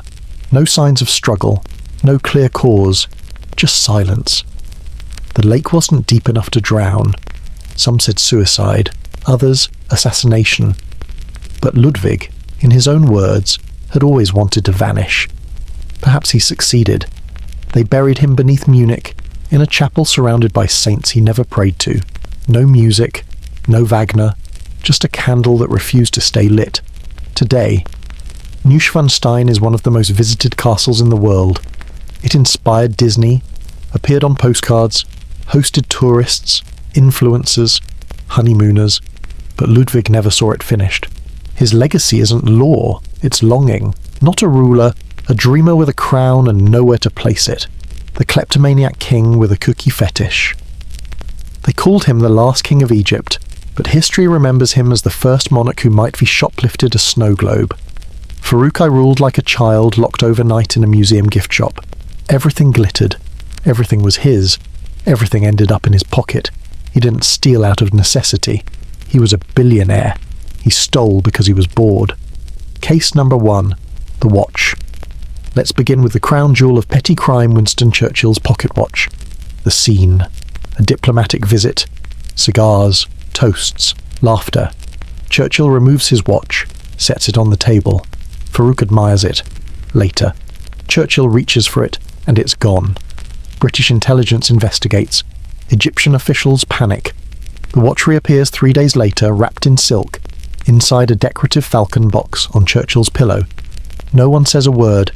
It was international theft disguised as a royal joke. Case number 2, the Hotel Ashtrays, Rome, 1940s. Farouk checks into the Excelsior. He walks into the lobby with 12 suitcases. Leaves with 13. The 13th a marble ashtray the size of a wedding cake. When asked about it, he simply says, "It matches my other one." There was no other one. Case number 3, the bakery incident. One afternoon, Farouk walks into a French bakery in Cairo. He buys a baguette and 3 Clairs and the register. Literally. He removes the brass cash drawer from the counter, tucks it under his arm, walks out. When the manager protests, Farouk replies, "You may keep the bread. I only wanted the click." What click? The sound the drawer makes when it opens. He found it soothing. Case d'Apiortia, the billiard ball caper. He was obsessed with billiards. Couldn't play well, didn't care. Whenever he lost a match, he'd pocket the 8-ball. He said it misbehaved. By 1952, he owned over 400 8-balls. They were stored in a royal drawer labelled traitors. Case. J5. The British Embassy refrigerator. He was invited for tea. Wandered into the kitchen, opened the fridge, removed a stick of butter, placed it in his pocket, returned to the conversation. The ambassador saw the melted trail later and asked no questions. Because how do you diplomatically confront a monarch about stolen dairy? Case number 6. The cookie protocol. Farouk had a fetish for British royal biscuits. Those pale, dry, ceremonial tea cookies. He ate them with gloves, white gloves, pressed with monograms. Not because of hygiene, because he said it made the crunch more majestic. He once summoned an ambassador at 2 a.m. to ask why the biscuit tin only had 7 cookies. There were supposed to be 8. Let's talk appetite. Farouk didn't eat. He absorbed. A daily routine might include 3 roast pigeons, a tray of Turkish delight, a bowl of chilled custard, 2 steaks, 1 omelette, and an entire watermelon sliced and salted. He once said, "I don't want to feel full. I want to feel victorious." By age 30, he weighed over 300 pounds. Once fell off a horse at a parade, then blamed the horse. The horse was later reassigned to a less sensitive post. He loved cars, owned over 200, didn't drive. They were parked like trophies in royal garages, each with a name, each polished weekly, some filled with candy. When he did ride, he insisted on being driven in reverse down Cairo streets just to confuse people. When asked why, he shrugged. Forward is for commoners. Farouk was also, technically, king, but ruling not so much. He delegated everything except dessert menus. His court was a circus of yes-men, gossip, and imported cologne. He once signed a trade agreement without reading it, thinking it was a room service order. His enemies didn't fear him. They pitied him. His allies watched nervously as he collected Feyberg eggs and spat on foreign policy. Egypt needed a leader. It got a meme, the turning point, a coup. The free officers movement had enough. The people were starving. Farouk was importing Swiss chocolate by the crate. He fled the palace with trunks full of watches, socks, and framed pictures of himself. He abdicated on a yacht, ate a 9-course meal, cried into his lobster, exile in Rome. Farouk lived in Rome like a parody of his former life. He gambled, stole salt shakers from cafes, tried to bribe a priest for exclusive rights to a confession booth. He married a woman 30 years younger, named her Queen of Nothing. He died in 1965, collapsed at a restaurant after consuming a bowl of pasta, 2 lobsters, a steak, 6 bananas, a bottle of champagne, and 2 Clairs. Witnesses say he fell face first into a crime brawl. Final note: his greatest scandal wasn't the thefts, or the gluttony, or even the monarchy's fall. It was the Churchill watch, a world leader, robbed by a sugar-dusted kleptomaniac who ruled like a sitcom character in silk. They say power corrupts, but sometimes it just steals your butter and walks away. The Tsar who declared war on circles, he wasn't mad in the way his father had been. He was mad in a quieter, more architectural way. Paulie of Russia didn't scream. He sulked. He didn't conquer. He corrected. And the thing he hated more than treason, more than disorder, more than the French was the circle. Ellenchauser S1. No round buttons. Military uniforms were to be redesigned immediately. Buttons must be square, or rectangular, or better yet eliminated. Tailors who objected were punished. One was exiled for suggesting a tasteful oval. Paul's logic: roundness encourages idleness, whatever that meant. LNHS2, circular bread is subversive. He declared round loaves a threat to order. From now on, all bread must be baked in square moulds. Pita illegal, bagels treason. One baker was publicly flogged for shaping a loaf like the moon. The moon, apparently, was in poor taste. L, H to S3, no turning your head. Soldiers in formation were forbidden from looking to the side. Why, because discipline is linear. A man who turns is a man who doubts. During one inspection, a cavalry officer sneezed and instinctively glanced left. He was demoted for angular treachery. LNHS 4. No round windows. Paul believed curves distorted the soul. He banned all circular windows in military buildings. When asked why, he replied, "Because I said so, and I'm not curved." Palace architects began sketching floor plans with straight rulers and nervous hands. LNHS5 coins should not be flipped. He considered coin flipping morally degenerate, not because of gambling, because of motion. The circular spin mocks divine logic. From then on, bets were to be decided by staring contests, or sometimes paper notes drawn from square boxes. Now context. Paul was the son of Catherine the Great, but she never trusted him. She raised him like a museum exhibit, polished, displayed and kept behind velvet rope. When she died, Paul took the throne with a vengeance, not against her enemies, but against symmetry, comfort, and anyone who smirked. He reversed her liberal reforms, punished her advisors, rewrote succession laws just to spite the memory of her affairs. He ruled by decree, by suspicion, by a deep, quiet panic that geometry was out to get him. He was obsessed with order, but not justice, just alignment. He reorganized the army daily, changed dress codes weekly, redesigned insignia monthly. He once had a general arrested for placing a fork the wrong way at dinner. The fork, notably, was curved. He banned dancing on odd-numbered days, because unbalanced motion confuses the troops. Even his children weren't spared. They had to bow at precisely measured angles. One prince was grounded for clapping offbeat. His palace life was no calmer. He slept in a metal bed, fearing assassins under mattresses. He shaved his own head because barbers made him nervous. He had food tasters taste the food, then sniff it. He refused to use circular plates. Meals were served on octagonal trays. Soup was outlawed for being too fluid.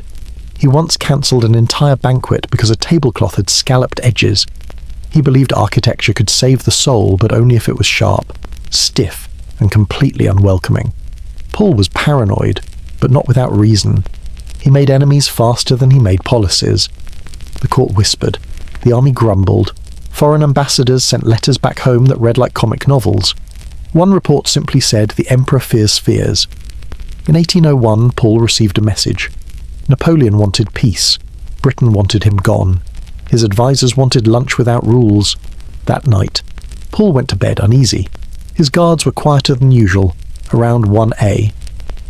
A group of officers stormed the Mikhailovsky castle. They found Paul pacing, in slippers, reading an architectural manual. They told him to abdicate. He refused. A struggle followed.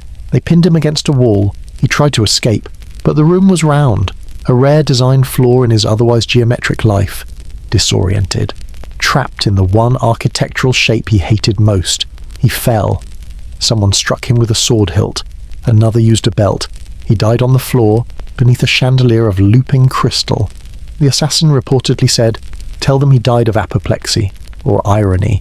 They buried Paul in a marble tomb, square base, sharp edges, but inside it a coffin with rounded corners, because in the end, no matter how many rules he made, the world remained a little too curved for Paul. The philosopher queen who quit her job, she was born to be king.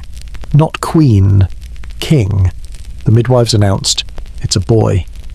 Then paused, corrected themselves, but the prophecy stuck. Christina of Sweden was crowned at 6 not as a princess in waiting, but as King Christina, because she refused to wait. She grew up on Latin and logic, rode horses like a soldier, ate with diplomats, mocked courtiers, and demanded to be addressed not as your grace but your majesty. She once said, "I am too intelligent to be a woman," then winked. She read Descartes, then invited him to Stockholm. He froze to death in her court, quite literally. Sweden wasn't ready for philosophy, or for Christina. She banned corsets, cut her hair short, wore men's coats, walked with a swagger that confused her tutors. She could debate Aristotle by candlelight, and then sleep on a fur rug under the stars because beds are for sheep. Her palace was a library and a circus. She filled it with musicians, poets, scientists, and jesters, held salons at midnight, drank wine with mathematicians, declared Thursdays pajama days for the royal guard. She once ordered the court orchestra to play a requiem backwards. No reason given. Another time, she announced she would only speak in Greek for a week. The cabinet minister wept. She refused to marry. Ever. They sent her portraits of eligible men. She painted moustaches on them. She kept a dagger under her pillow and a volume of Seneca on her lap. One suitor asked what she looked for in a husband. She replied, silence, and then at the peak of her power she quit. Not with a scandal, with a speech. "I will not be caged by a crown," she said. Then tossed her scepter into the crowd. She abdicated, voluntarily, without war, without illness. She just stopped being queen, because ruling a country bored her, because she wanted to read and ride and be someone else. She packed 40 wagons, jewels, books, paintings, a live peacock, left Sweden, dressed as a man, crossed Europe, became Catholic in Rome, caused a riot in the Vatican by appearing in trousers. She walked the streets like a poet king from a lost republic, kissed statues, wrote essays, flirted with cardinals. When asked why she converted, she said, "Because the Protestants never learned how to suffer beautifully." She tried to regain a throne-any throne. Sweden, Naples, Poland. No one wanted her back, but Rome adored her. She became the only woman buried in the Vatican in a tomb usually reserved for popes, because even death recognized her aesthetic. She once said, "I was born with a restless heart. The throne could not contain it, the world could not explain it," and that was true. She lived like a riddle, died without apology, left no heirs, only echoes. Final image Christina, in a red velvet doublet, feet on a marble lion, reading Plotinus aloud while 2 cardinals argue about wine behind her. She ignores them. She's already in another thought, another world, where crowns are metaphors, and queens can simply walk away. The real Dracula had no fangs, just a forest of stakes. He ruled not with words, but with the sound of lungs collapsing on splinters. Vlad III of Wallachilata called Dracula didn't build empires. He built warnings. Tall, creaking warnings, soaked in slow red. They say the forests around Trigovida once whispered, not with wind, but with the flies that circled hundreds of bodies, each perched on a sharpened pole, mouths agape like stone saints screaming. This wasn't war. This was punctuation. He didn't kill to conquer. He killed to pause the world long enough to look at him. The method, a stake, smoothed, but never too smooth. inserted not through the heart too fast, but the lower body. The goal wasn't death, it was demonstration. The body would slide down its own weight. Hours, sometimes days. It was executioner's architecture. Symmetry and terror. He didn't hide it. He arranged it. The Ottoman envoys, they arrived at court, refused to remove their turbans. Custom, they said. Vlad nodded. Respectable. Then ordered their turbans nailed to their skulls. Custom, he said. The banquet of betrayal. Nobles once dined in his great hall. Meat, wine, laughter. At the final toast, he raised his cup and raised his hand. The doors locked. Guards entered. The feast turned into fire. He had the entire boyar class impaled that week. Those who weren't noble enough to die upright were sent to build a castle in the mountains barefoot, in snow, the Golden Cup. He left one in the town square, unattended, pure gold, no chains, no guards. It stayed there, untouched, for years. Why? Because stealing it meant ending up in the next public arrangement, the merchant's justice. A travelling merchant reported a missing bag of coins. Vlad investigated, found the thief, had him impaled, of course. But here's the twist. He returned the stolen amount and added one coin. The merchant protested. That's too much, Vlad replied. If you're honest, you'll return it. If not, he'll know. The coin was returned. The lesson. The only thing heavier than fear was precise accounting. He loved symmetry. Bodies on either side of a road, matching heights, matching decay. Villagers said he arranged them like candelabras. At dusk, when fog rolled in, you could see silhouettes twisting, twitching, framed by sunset. It looked like the city was praying, upside down. Enemies didn't fight him. They retreated. The Ottomans once marched into Wallachia and turned around. Why, because he left a gift. A Fielton 1,000 impaled bodies, rotting, buzzing, each arranged like a forest planted in agony. The air itself rebelled. The Sultan wept. The army vomited, or they went home. He didn't drink blood. He dined beside it. He'd eat meals under the sweltering stink of death. He claimed the aroma sharpened the appetite. Soup tasted better near screams. Once, a visiting noble fainted from the stench. Vlad had him impaled. Two said, if he cannot stomach justice, he does not deserve it. He wrote letters like battle cries, to Hungary, to Rome, to anyone who misunderstood civility for softness. I have killed men, he wrote, as a farmer harvests wheat. It is not cruelty, it is efficiency. His signature, a seal pressed in crimson wax or something that looked like wax. Was he mad? Maybe. But madness wears many masks. In a world where betrayal was law, he made fear a constitution. And the end misty. Some say he died in battle. Others, assassinated by his own men, or the Turks, or the Pope, or himself. His head was sent to Istanbul. Pickled, displayed. His body was buried, maybe. No grave confirmed. No tomb untouched. Just a whisper. Just a hill. Just a shadow that's never quite empty. But when the villagers lit torches at night, they said the flames glowed too red, too warm, as if the land itself remembered, and the city his city sparkled under moonlight. Not with joy, but with clotted memory, because in Wallachia, the streetlights were once lit by the reflections of blood drying on upright stakes. Rome's wildest emperor, and that's saying something. He started as a golden boy. Then he tried to marry the moon, Gaius Julius Caesar Augustus Germanicus. But Rome called him Caligula Little Boots, a childhood nickname, born from the tiny soldier's uniform he wore on campaign with his father. He wore it proudly, then never took it off, even when his mind did. At first, the people loved him. He freed prisoners, gave out bonuses, threw games that rained petals from the sky. Rome thought it had a kind ruler. It got a performance artist with a god complex. Some say it began with fever, an illness, a breakdown, a black fog in the brain. He recovered physically, but something didn't come back. One senator whispered. He returned with his body but without his shadow. Act E, the horse. He adored his horse. Incitatus.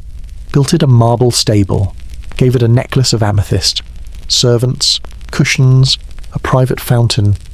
He said it was lonely. So he gave it a house, then a banquet table, then a seat at court, then announced it would be made a senator, not symbolic, literal. The horse received guests, had political enemies, once neighed during a trial, and the verdict was overturned. When someone asked what would happen if incitators passed legislation, Caligula replied, "Then Rome will finally be governed by someone pure." Act 2. The sisters. He loved his sisters. Too much. Drusilla, in particular. She travelled with him everywhere, dined beside him at state events, slept in rooms with locked doors and silent servants. When she died, young Caligula declared her a goddess, built a temple, offered sacrifices, wept theatrically. He once forced senators to watch him grieve naked, sobbing in Greek, and yet days later, he joked she had become too divine for taxes. Act 3. The Senate Games. He hated the Senate, so he played with them like toys, held meetings at odd hours, issued contradictory laws, demanded applause after every sentence. If someone hesitated, he'd point to a guard, that man would vanish. One day, he walked in and announced, "I considered executing all of you just to simplify paperwork." They laughed. They always laughed, because when death becomes random, laughter is a survival skill. Act 4. The Bridge to Nowhere. He ordered a floating bridge built across the Bay of Baiae. Thousands of boats, roped together, covered in boards and carpets. All because an oracle once said he had no more chance of becoming emperor than riding across the bay on a horse. So he did exactly that. Dressed in Alexander the Great's breastplate, galloped back and forth for 2 days, then declared the gods had approved his reign. The boats sank, fishermen starved, but Caligula slept well. Act. The beauty contest. Among his wives, concubines, and sisters, he held a contest, not for love, for aesthetic ranking. He invited guests, posted scorecards, judged each woman's face, gait, voice, and flexibility. One sister won, twice. She was unavailable the following week. The Senate was told she was recharging divinity. Act 6. The Ocean War. He declared war on Neptune. Yes, the god of the sea, marched his legions to the beach, blew trumpets, raised flags, then ordered the soldiers to stab the waves. Afterward, he proclaimed victory, and as spoils of war, had them collect seashells. He called them tribute from the conquered ocean. The shells were paraded through Rome. People clapped. They always clapped. Because if you didn't, you became the next wave. Act 7. The divine promotion. One morning, he declared himself a god, not a metaphor, not a living symbol, a literal god. He had temples built, priests hired, statues of Jupiter recarved to bear his face. He made senators kiss his feet, demanded they sacrifice to him daily. He'd walk through the palace in golden robes, whispering, "I hear my own prayers best." A thunderstorm once interrupted a ritual. He threatened to exile the sky. Final act, the mirror. He lined his bedroom with mirrors, to be seen from all angles, to be watched by himself constantly. When lovers entered, he asked them to describe his silhouette in verse. When enemies entered, they left without tongues. He held a mirror to the empire and forced it to smile. The people began calling him Dominus et Deus, Lord and God. Not in awe, in exhaustion. He didn't ask for loyalty. He demanded belief, not in his rule, in his reality. And then, like all unstable illusions, he shattered. Assassins found him in a corridor, alone, unarmed, staring at his reflection in a polished blade. They stabbed him 30 times, not to kill him, to prove he could bleed. His last words, "I'm still listening." Rome burned no temples, no week of mourning, just silence, and maybe a sigh, because for 4 years they had lived in someone else's dream, and when they awoke, the empire was still there, but the sky felt farther away. The king who colonized by spreadsheet memo office of His Majesty Leopold II. Subject Congo Free State Quarterly Review. Dear members of the Crown Investment Council, please find below a summary of ongoing developments in His Majesty's African holdings, as compiled for the benefit of European stakeholders and approved by the King's Office of Civilization and Profits. I, strategic vision. The Congo Free State is a privately owned enterprise under the sovereign leadership of His Majesty Leopold II, King of the Belgians. The goal of the project remains unchanged: extract maximum profit, export civilization, minimize press coverage. Leopold refers to this as his philanthropic mission. In private, he calls it his rubber orchard. 2. Human resources labor is locally sourced. Compensation is performance-based. The currency is survival. Men who meet rubber quotas retain their hands. Those who do not are subject to disciplinary deduction. We regret to report a minor increase in amputations this quarter, statistically offset by a decrease in rebellion. Note, children may be used as collateral to encourage adult compliance. This has shown high effectiveness in achieving rubber collection goals. 3.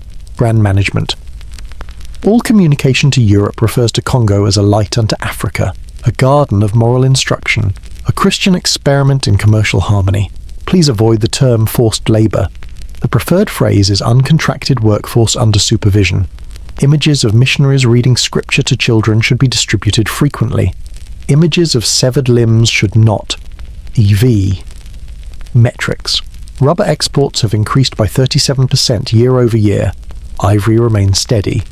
Population estimates are difficult due to environmental attrition, but productivity per surviving individual is up. Official death counts are not maintained, but projections suggest a reduction of native population by 8 to 10 million over 2 decades. This is within acceptable loss margins. V. Infrastructure.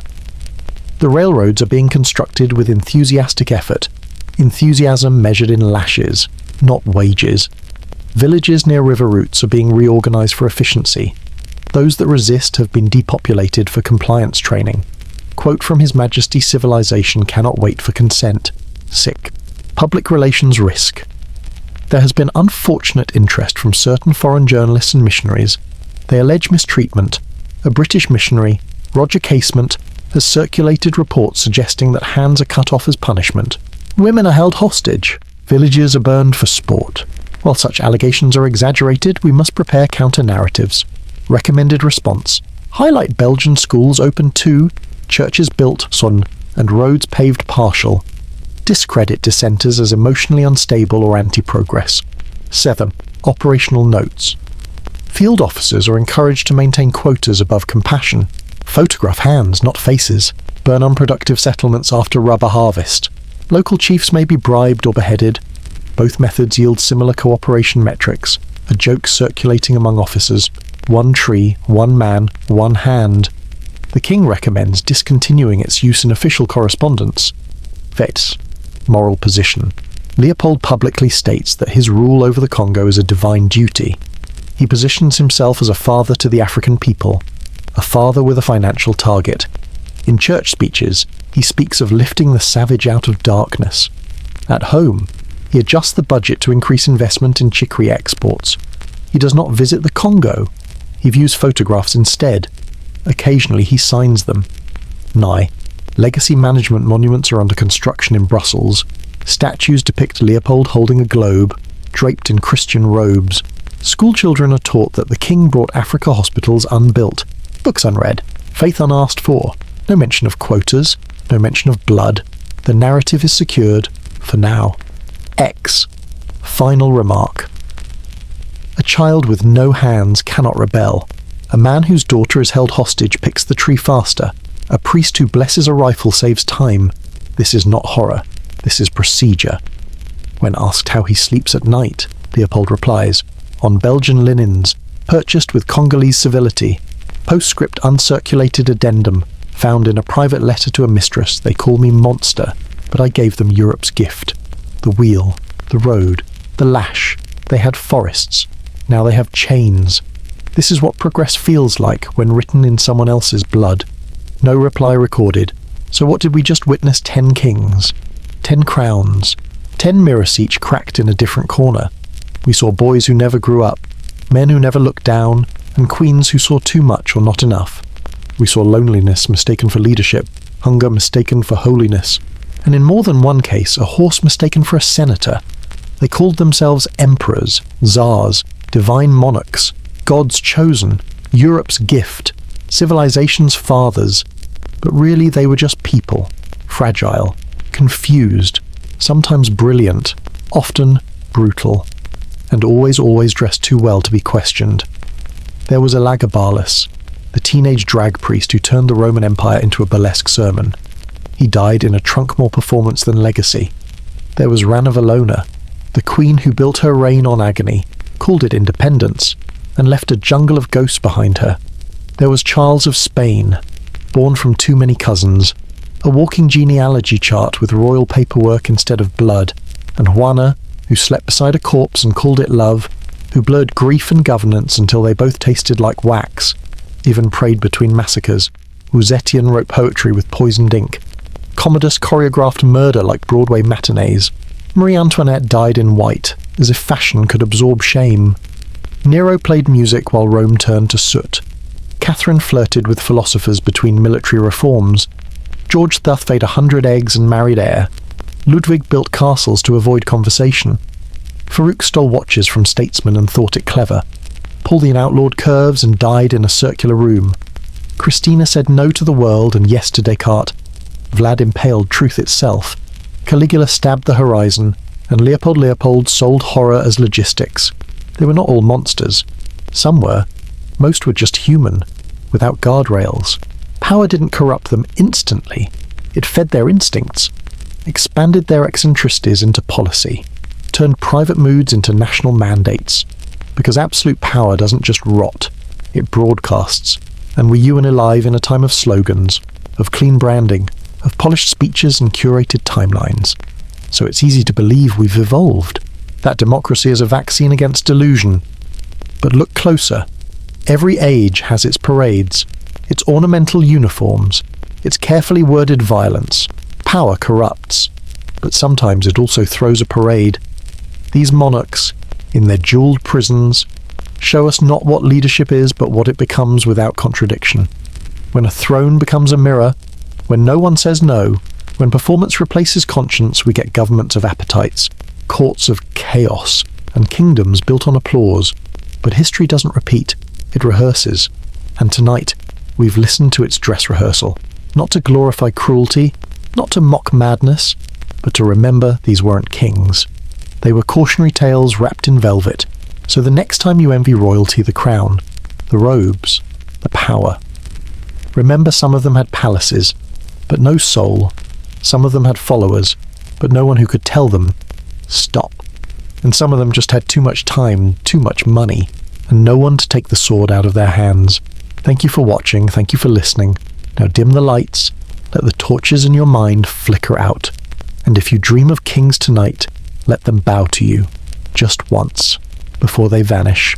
What do kings desire? When no one dares say no, there is a point where power no longer asks. It whispers, it strokes, it rearranges the room, and then it takes, not because it must, but because it can. In the hands of rulers, desire becomes unbound, not romantic, not spontaneous, but structured, ritualized, fed by yes men and flattered into myth. What you're about to hear is not scandal, it's architecture, of thrones built over urges. Let's begin with Caligula. We've met him, the horse-obsessed, moon-challenging emperor of Rome. But tonight, we return to one of his favourite pastimes, sibling beauty contests. He would line up his sisters, make them dress as goddesses, make senators vote on which one was more divine. The winner joined him in his chambers. Sometimes, the loser too. He called it ancestral affirmation. The court called it Tuesday. In France, under Louis XIV, the line between seduction and surveillance was blurred with powdered sugar. He controlled access to himself like a flirtatious deity. To touch his sleeve was a political statement. To share his bed, an economic shift. He once installed a hidden panel in his mistress's room, not to spy, but to listen to her breathing as she slept with someone else. He said it helped him understand diplomacy. She said nothing. She needed the pension. James III of England had a preference for men. Specifically, beautiful young men with soft hair and even softer political ambitions. He wrote letters that read like sonnets. I long to be ever kissing your white cheeks, and shall do so long as breath is in me. And they weren't private. He wanted them found. The men he loved rose through the ranks faster than any general. One became duke. Another became bulletproof in Parliament. Was it love? Yes. Weaponized. Elagabalus, Rome's teen emperor in eyeliner, had a temple, not for worship, but for reenactments. He staged divine unions between himself and temple boys, claiming it symbolized the sun merging with mortal essence. He would wear bridal veils, call himself mistress of the empire, then host orgies as rituals. Some laughed, some cried. Most prayed he didn't choose them next. He died sewn into a sack and thrown in a river, but his fantasies outlived the empire. Catherine the Great, despite the myths, did not sleep with a horse, but her human appetites were no less legendary. She had over 20 known lovers, each younger than the last, each trained, each tested, each housed. She kept an applicant room where portraits were reviewed. She called it romantic governance. Her favourite lover was 40 years younger. She paid off his debts, gave him medals, then dismissed him with silk robes. No emotion, just circulation. In 18th century Persia, one Shah collected eunuchs not for protection, but for composition. He believed they harmonized better when playing music in court, because their voices were untouched by distraction. One choir member whispered once that the Shah still visited them at night, not for singing. That eunuch was reassigned to the stables, and never seen again. In Qing dynasty China, an emperor had 121 concubines. He would choose nightly by selecting a carved name tablet dipped in warm water. The chosen woman would be carried naked under a blanket, so she didn't touch anything that wasn't the emperor. Afterward, she was required to record the experience in a ledger, like filing a royal receipt. 9 months later, if a child was born, he could track it back to the blanket. The room, the sigh, desire, once enthroned, becomes ceremonial, no longer spontaneous, but scripted, repeated, almost bored. So kings pushed further. They dressed their lovers as enemies, as animals, as saints. They built bedrooms themed as battlefields or churches, or in one case a replica of a prisoner's cell. He said it made the climax feel like justice. But where there is ritual, there is decay. One Tsar refused to climax unless church bells rang in the background. He had a bell tower built next to the palace. The bell ringer died of exhaustion. One Popeyes. Pope held orgies in the Vatican's back rooms. He called them moral purgings. The servants called them Tuesday. So what happens when the most intimate human act becomes a public policy? A military strategy? A royal appointment? What happens when no one dares say, no desire doesn't just intensify, it mutates, because absolute power doesn't seduce. It arranges, it rehearses, it applauds itself before anyone else has touched the curtain, and soon, it's not about pleasure at all. It's about watching the world bend to whatever shape you moaned in last night. No king begins as a monster, but many ended up naked, bored, and asking someone else to wear the crown while they roleplay as peasants. Because when desire wears a crown, it forgets that skin is not law, and moans don't justify blood, but no one reminded them. Because no one could. What breaks a kingdom isn't always steel. Sometimes it's silk. Let's be honest. Most empires don't die in battle. They die in bedrooms. Not with a bang, but with velvet ropes, closed doors, and the sound of a banquet being cleared at dawn. Tonight, we close with the final truth behind the downfall of so many crowns. It wasn't war. It wasn't famine. It was appetite. And the strange belief that if you're powerful enough, desire is a strategy. Let's return to Nero. He didn't just burn Rome. He fiddled while it screamed, and afterward he threw an orgy to honor the rebirth. That night, he dressed as a goddess. Assigned senators to serve wine naked, appointed a goat as the evening's spiritual advisor. 2 days later, the Senate voted to kill him, in Versailles. Louis XV created the Parc aux Cerfs, the deer park. It wasn't a park. It was a building, hidden behind the palace, where he kept dozens of teenage girls taken from poor families. They were brought in, renamed, educated in pleasure, then discarded once bored. It was said he never remembered names, only scents. One girl, when released, tried to report it. She vanished. Another became a nun. She died at 27 and the church burned her diary. In India, under the Mughal court, emperors held mehfil nights, music, poetry, opium, and men dressed as women to perform for rulers reclining behind silks. One emperor insisted his dancers be mute. He said it kept the music purer, but silence has an echo. After he died, his successors were too addicted to the nightly rituals to organize armies. Delhi fell without a fight. In Russia, the Romanovs bathed in excess until the water turned red. Nicholas II threw lavish balls while revolution brewed. His wife hosted mystic orgies disguised as prayer circles. She claimed Rasputin could cleanse the sins of Russia with sweat. He lived in their home, bathed with their children, slept in the chapel. He was finally murdered, stabbed, shot, drowned. But by then, the dynasty was already bleeding from within. Their last party ended in a cellar, with gunfire and silence. In Spain, Charles II couldn't rule, but his court could indulge. They staged passion plays using real nobles, costumed like saints acting like devils. One night, a foreign ambassador walked in on a courtier tied to a golden cross, weeping in joy. The next morning, the ambassador left Madrid with a letter to his king that read simply, "Spain is not a country. It's a dream full of expensive ghosts. Ottoman sultans built harems so vast they forgot who their heirs were. One sultan fathered over 100 children. He kept a wall of portraits, lovers, sons, twins, dancers. He confessed once he could no longer tell which ones were real. His empire shrank as his bedroom expanded. He died naked, hallucinating that the chandelier was judgment. No one corrected him. Let's talk about collapse. The fall of empires is often drawn in blood and borders, but before that, it begins in whispers, in the halls where nobles lose discipline, where ministers wait in line for concubines, not war reports, where rituals multiply and reality thins, and suddenly the country is ruled by dreams. Lavish, perfumed, and utterly detached dreams. Even Napoleon, a man of war, kept a chamber in his palace designed only for scent.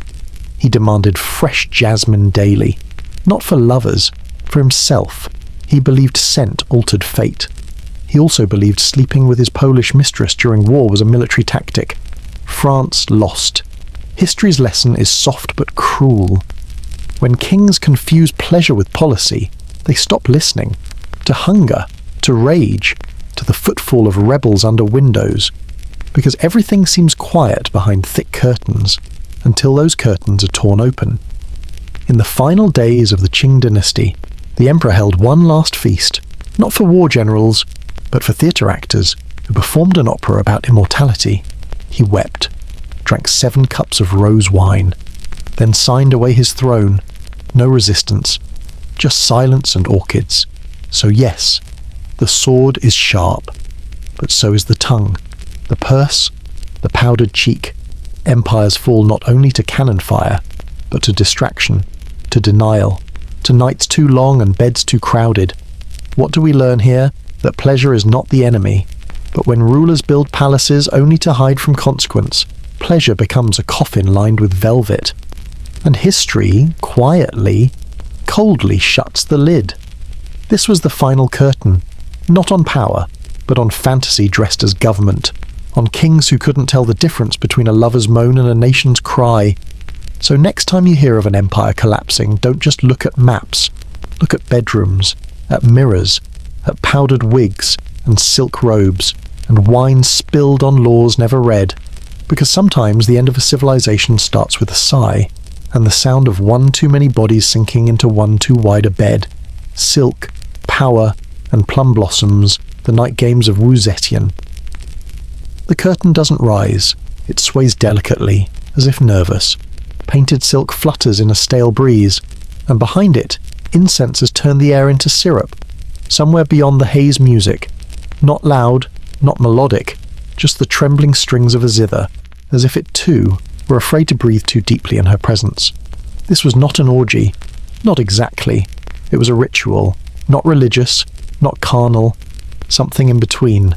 A choreography of bodies choreographed for her gaze alone. Wu Zetian, Empress of China, daughter of merchants, widow of emperors, mother of heirs, and now audience of flesh. At the peak of her rule, She was said to keep a court of Nightar rotating cast of beautiful young men summoned not for war councils or poetry recitals, but for another kind of duty. They were called the Face Men, chosen not for wisdom or strength, but for cheekbones. And they came willingly. After all, to be touched by the dragon throne was to be reborn. Unless you disappointed her, then you disappeared.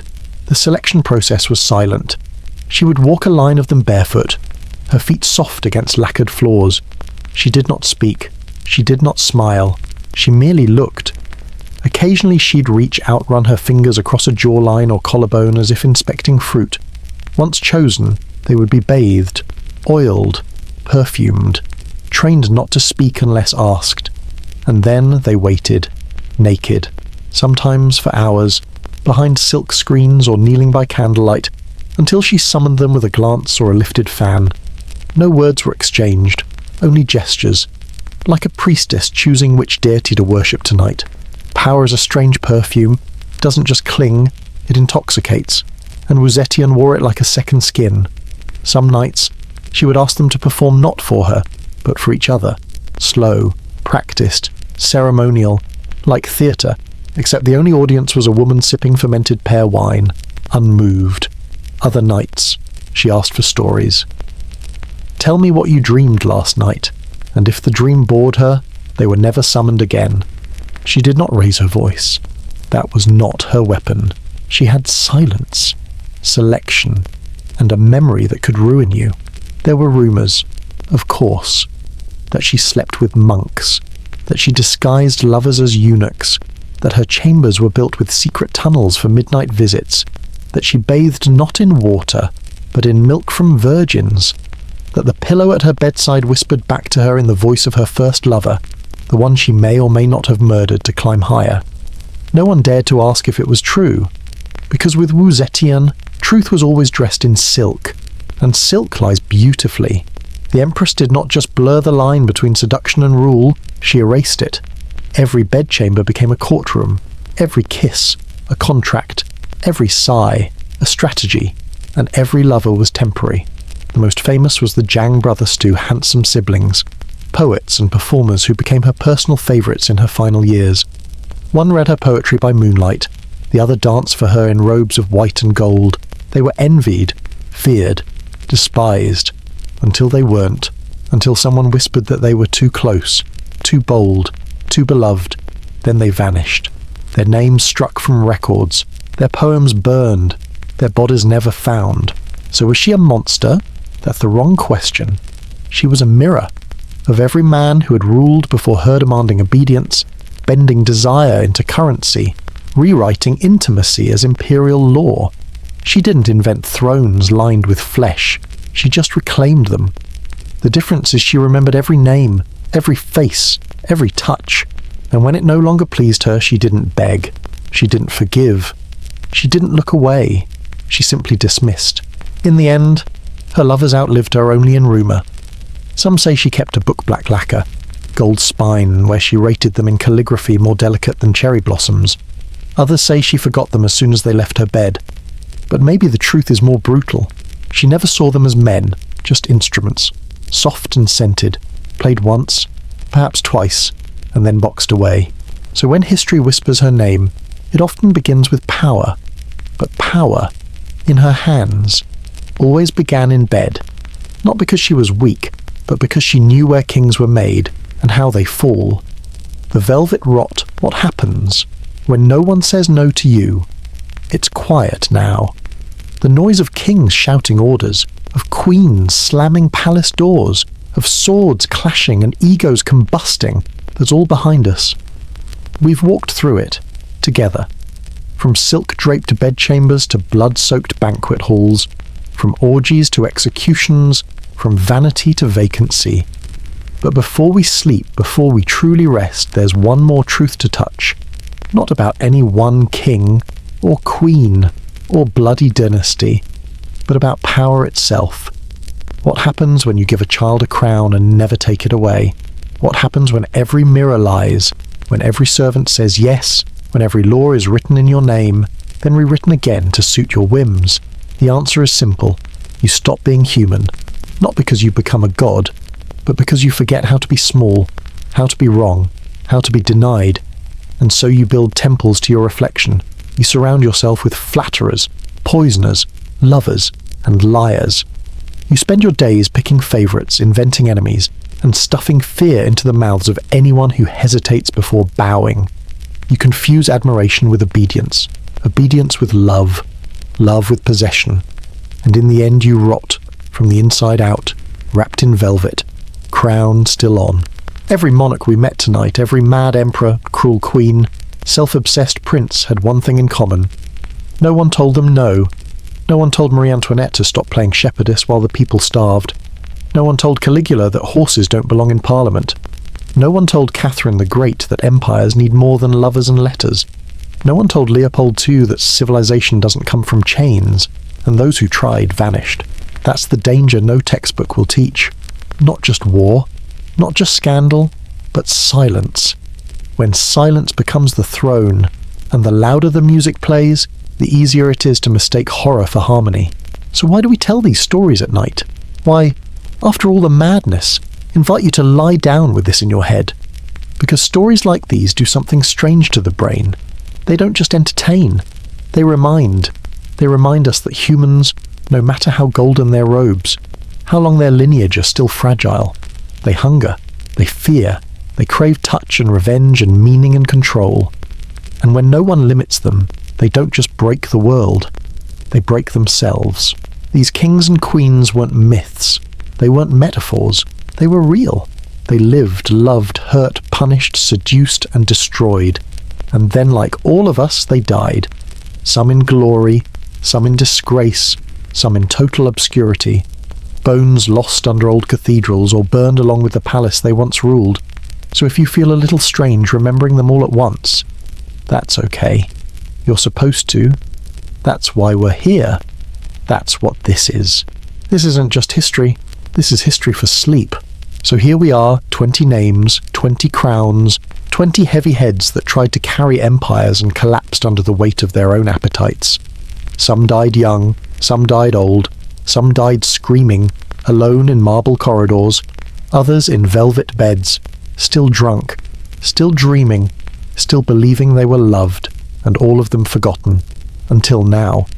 Because what we've just done together, it isn't bedtime storytelling, it's history for sleep. Not the kind taught in textbooks, not the kind sung in anthems or etched in stone, but the kind that lingers behind the curtain, the kind whispered between servants, the kind that makes you pause before envying a crown. They don't teach you this version. No one tells you that half the kings we glorify had breath that smelled of rotting teeth, slept beside wolves, or refused to eat food that wasn't shaped like animals. No one tells you that queens once kept rival concubines sewn into rugs, or that empires were lost over a mouldy cake, or that half of Europe was ruled by men who couldn't count to 20 without help. That's not the history they think you want, but it might be the one you need, because history for sleep isn't just about staying awake.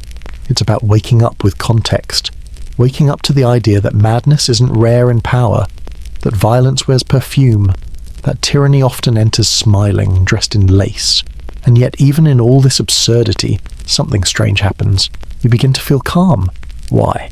Because if these were the rulers, and we somehow survived them, maybe you're doing okay. Maybe that unfinished to-do list, that burnt toast, that awkward meeting, it's not so bad compared to a czar who bans circles, or an empress who may have murdered her infant just to rise one step higher. That's the dark comfort of history for sleep. It puts your day in perspective by setting it beside a century on fire. And there's beauty in that.